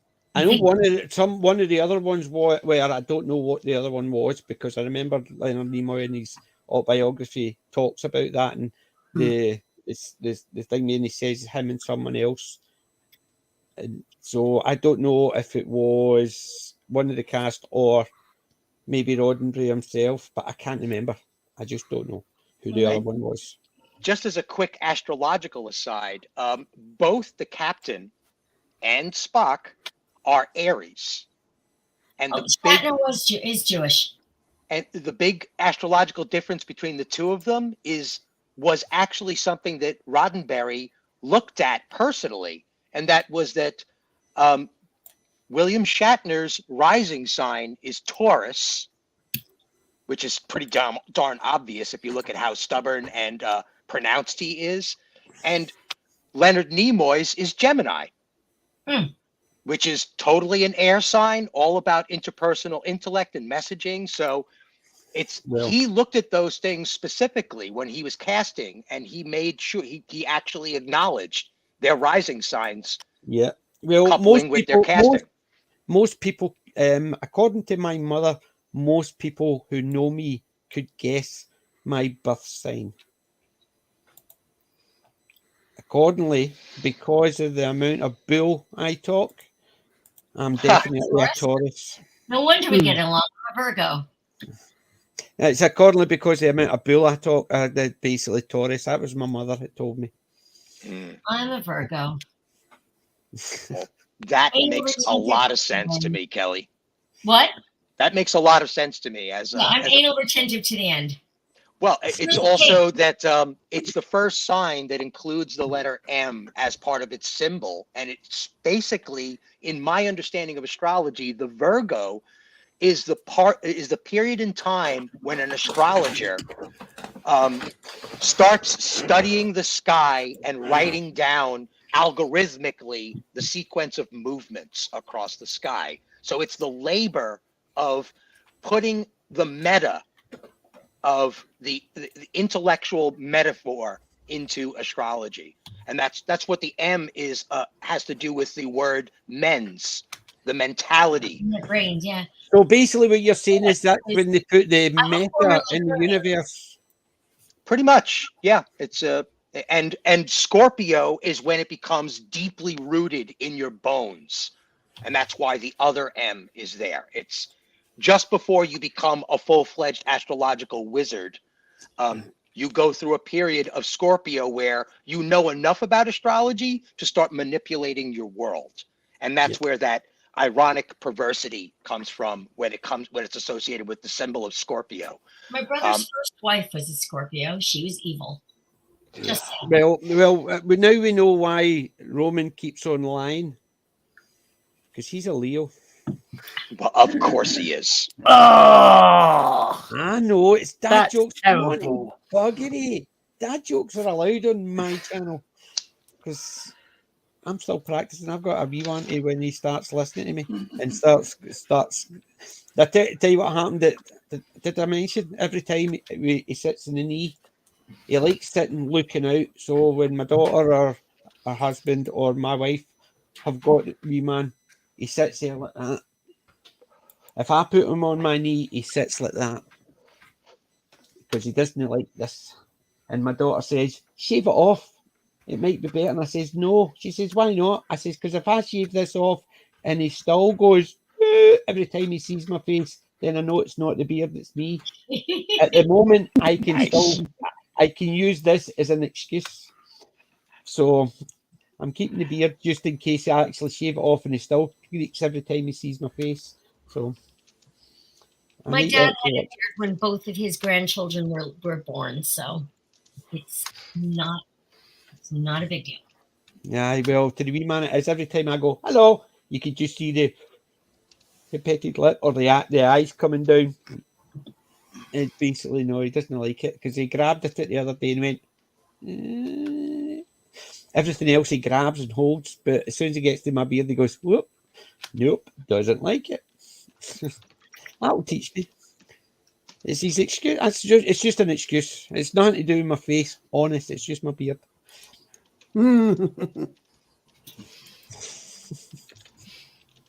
But so, anybody got anything to push for this week?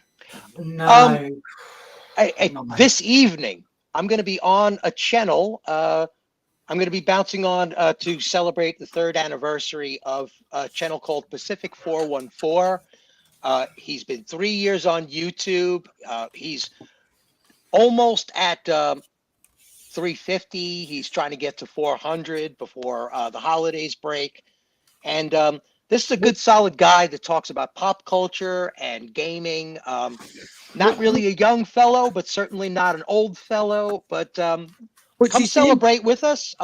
Pacific 414. Let me look this up. And he'll be streaming tonight in about 60 minutes. No, I can't find it. If I spelled Pacific, maybe I spelled Pacific. So you mean tomorrow morning? That would be for you guys. That would be tomorrow morning in about 60 minutes. Because GMT is the only real time. And the best part about it is that it's an open panel. He's thoroughly expecting panel members to come and go, tell some of their stuff and move in and out. But usually runs a pretty solid chat, runs a pretty solid panel. Good guy, great community. So come by and take a look. Yeah, I've subscribed anyway, so he's up. He's at 333, I think now. Yeah, sweet. Pacific 414. 414. Correct. Yeah, all one word, no space between the name and the number. If you just put at 414 after the youtube.com, you'll find them. Ah, cool. Yeah, I've also, when searching for a channel name, if you put the word channel at the end of whatever spelling, that usually assists the search. No, but that's something. See if you go up to your bar and just put www.youtube.com/at Pacific 414. That takes you directly to their channel. Right. So it's the same as like me. You would put PJ maybe 2, takes you directly to the channel. It's the new at sign that the YouTube have done. So up at your tab, you can have youtube.com Pacific 414. It'll take you directly to them. Right.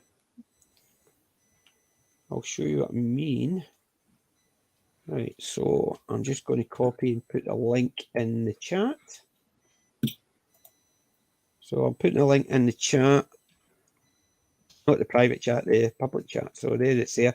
That's how you put it in. So if you put it in like that, it'll take you directly to his website. Hanging here. Thank you, PJ. Yeah. So yeah, I subscribed. He's at CC2. Here we are. And Kelly, you are not born in the year of the pig. Yes, I was. That is on the southern hemisphere and does not couple with Western astrology. Well, no, the year of the pig is Chinese. Yes, that's why I'm saying it does not couple with Western understandings of astrology. It's completely on the other side of the planet, totally different set of astrological symbols and star patterns because they're viewing the stars from the other side of the planet. Oh. Yeah, when they're looking out, when you're looking up and seeing the Big Dipper, they're looking up and seeing something else. Yep. I'm seeing Orion right about now. Yeah, we have a very specific star set, and if there's any truth to what astrology actually is, there may be an electromagnetic component. They're discovering more and more that there is interconnectivity between all of the planets in the solar system to the plasma being generated by our sun, and that there are actually arcs, large electromagnetic plasma arcs moving from all of the planets to the sun, just like an orrery. Like the way the wires show up in those models, they're actually discovering that there may actually be a physical continuity between that concept and the actuality of our solar system. So what you're basically saying is we're a mobile in somebody's crypt. I've never had a problem with astrology because, I mean, if you subscribe to the theory that Jupiter or Saturn were suns that didn't make it, they're big enough that they have an effect on Earth. So Absolutely.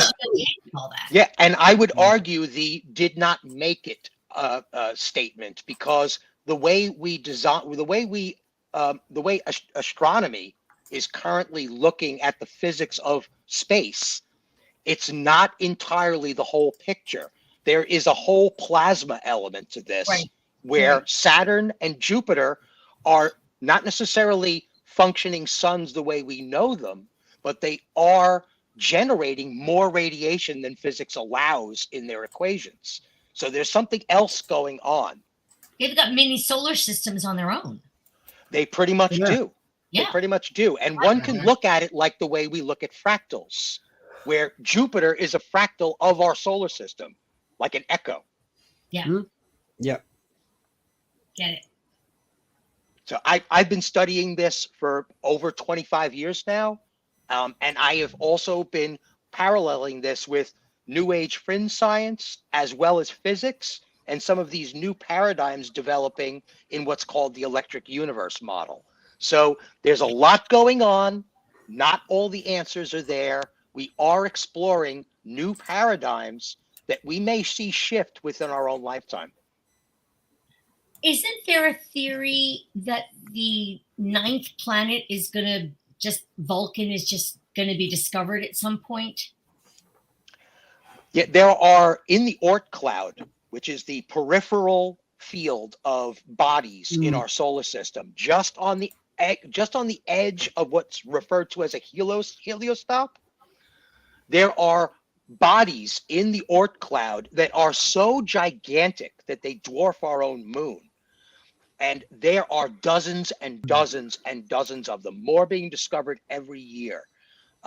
So much so that when we look out into space, we're actually looking through a perforation of Oort cloud bodies.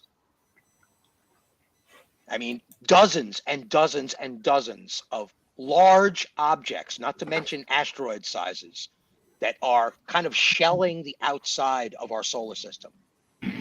Fortunately, nothing comes in every 200 years and brings a horrible microbial thread with it. Otherwise, we'd be in real trouble, and we'd have to burn dragons.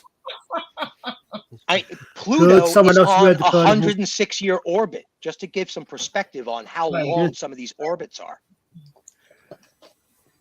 But that's only because it's a dwarf planet. It doesn't count anymore. Yeah, it's not a planet anymore. It's only a dwarf. Dinklage cries for that statement. Dinklage is crying. I am not Pluto. Okay, all right, Dinklage. All right, we hear you. I'm going to call it a midget planet instead of a dwarf planet? Right, yeah. A little person planet, a little planet? I would love for Dinklage to go up against Tyson on that one. That would be an awesome episode. Like Mike Tyson? Dinklage versus Tyson. Mike Tyson. Yeah, either of them. Mike O'Neill. Oh my! Right. So that you're on with Pacific 414 tonight in about less than an hour now. Anyone else get anything coming up? Not to the following week. Yeah. Okay, so I may be able to join you on Wednesday. I don't know yet. It all if you depends can, on you're always welcome. You know that. It's Doctor Who and the Daleks, the one with Bernard, not with the one with Bernard Cribbins, the one with Roy Castle. So it's Doctor Who and the Daleks. Yes. All right, I will check that out this evening because No hockey's not problem. on TV.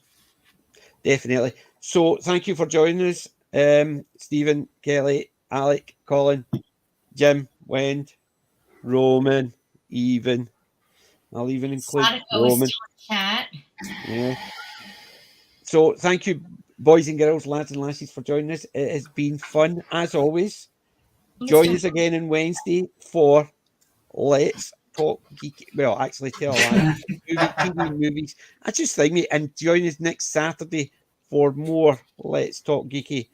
Until then, remember, I'm not old. I'm classic. PJ maybe and the gang out. Bye. Ta-da. Bye. Hello.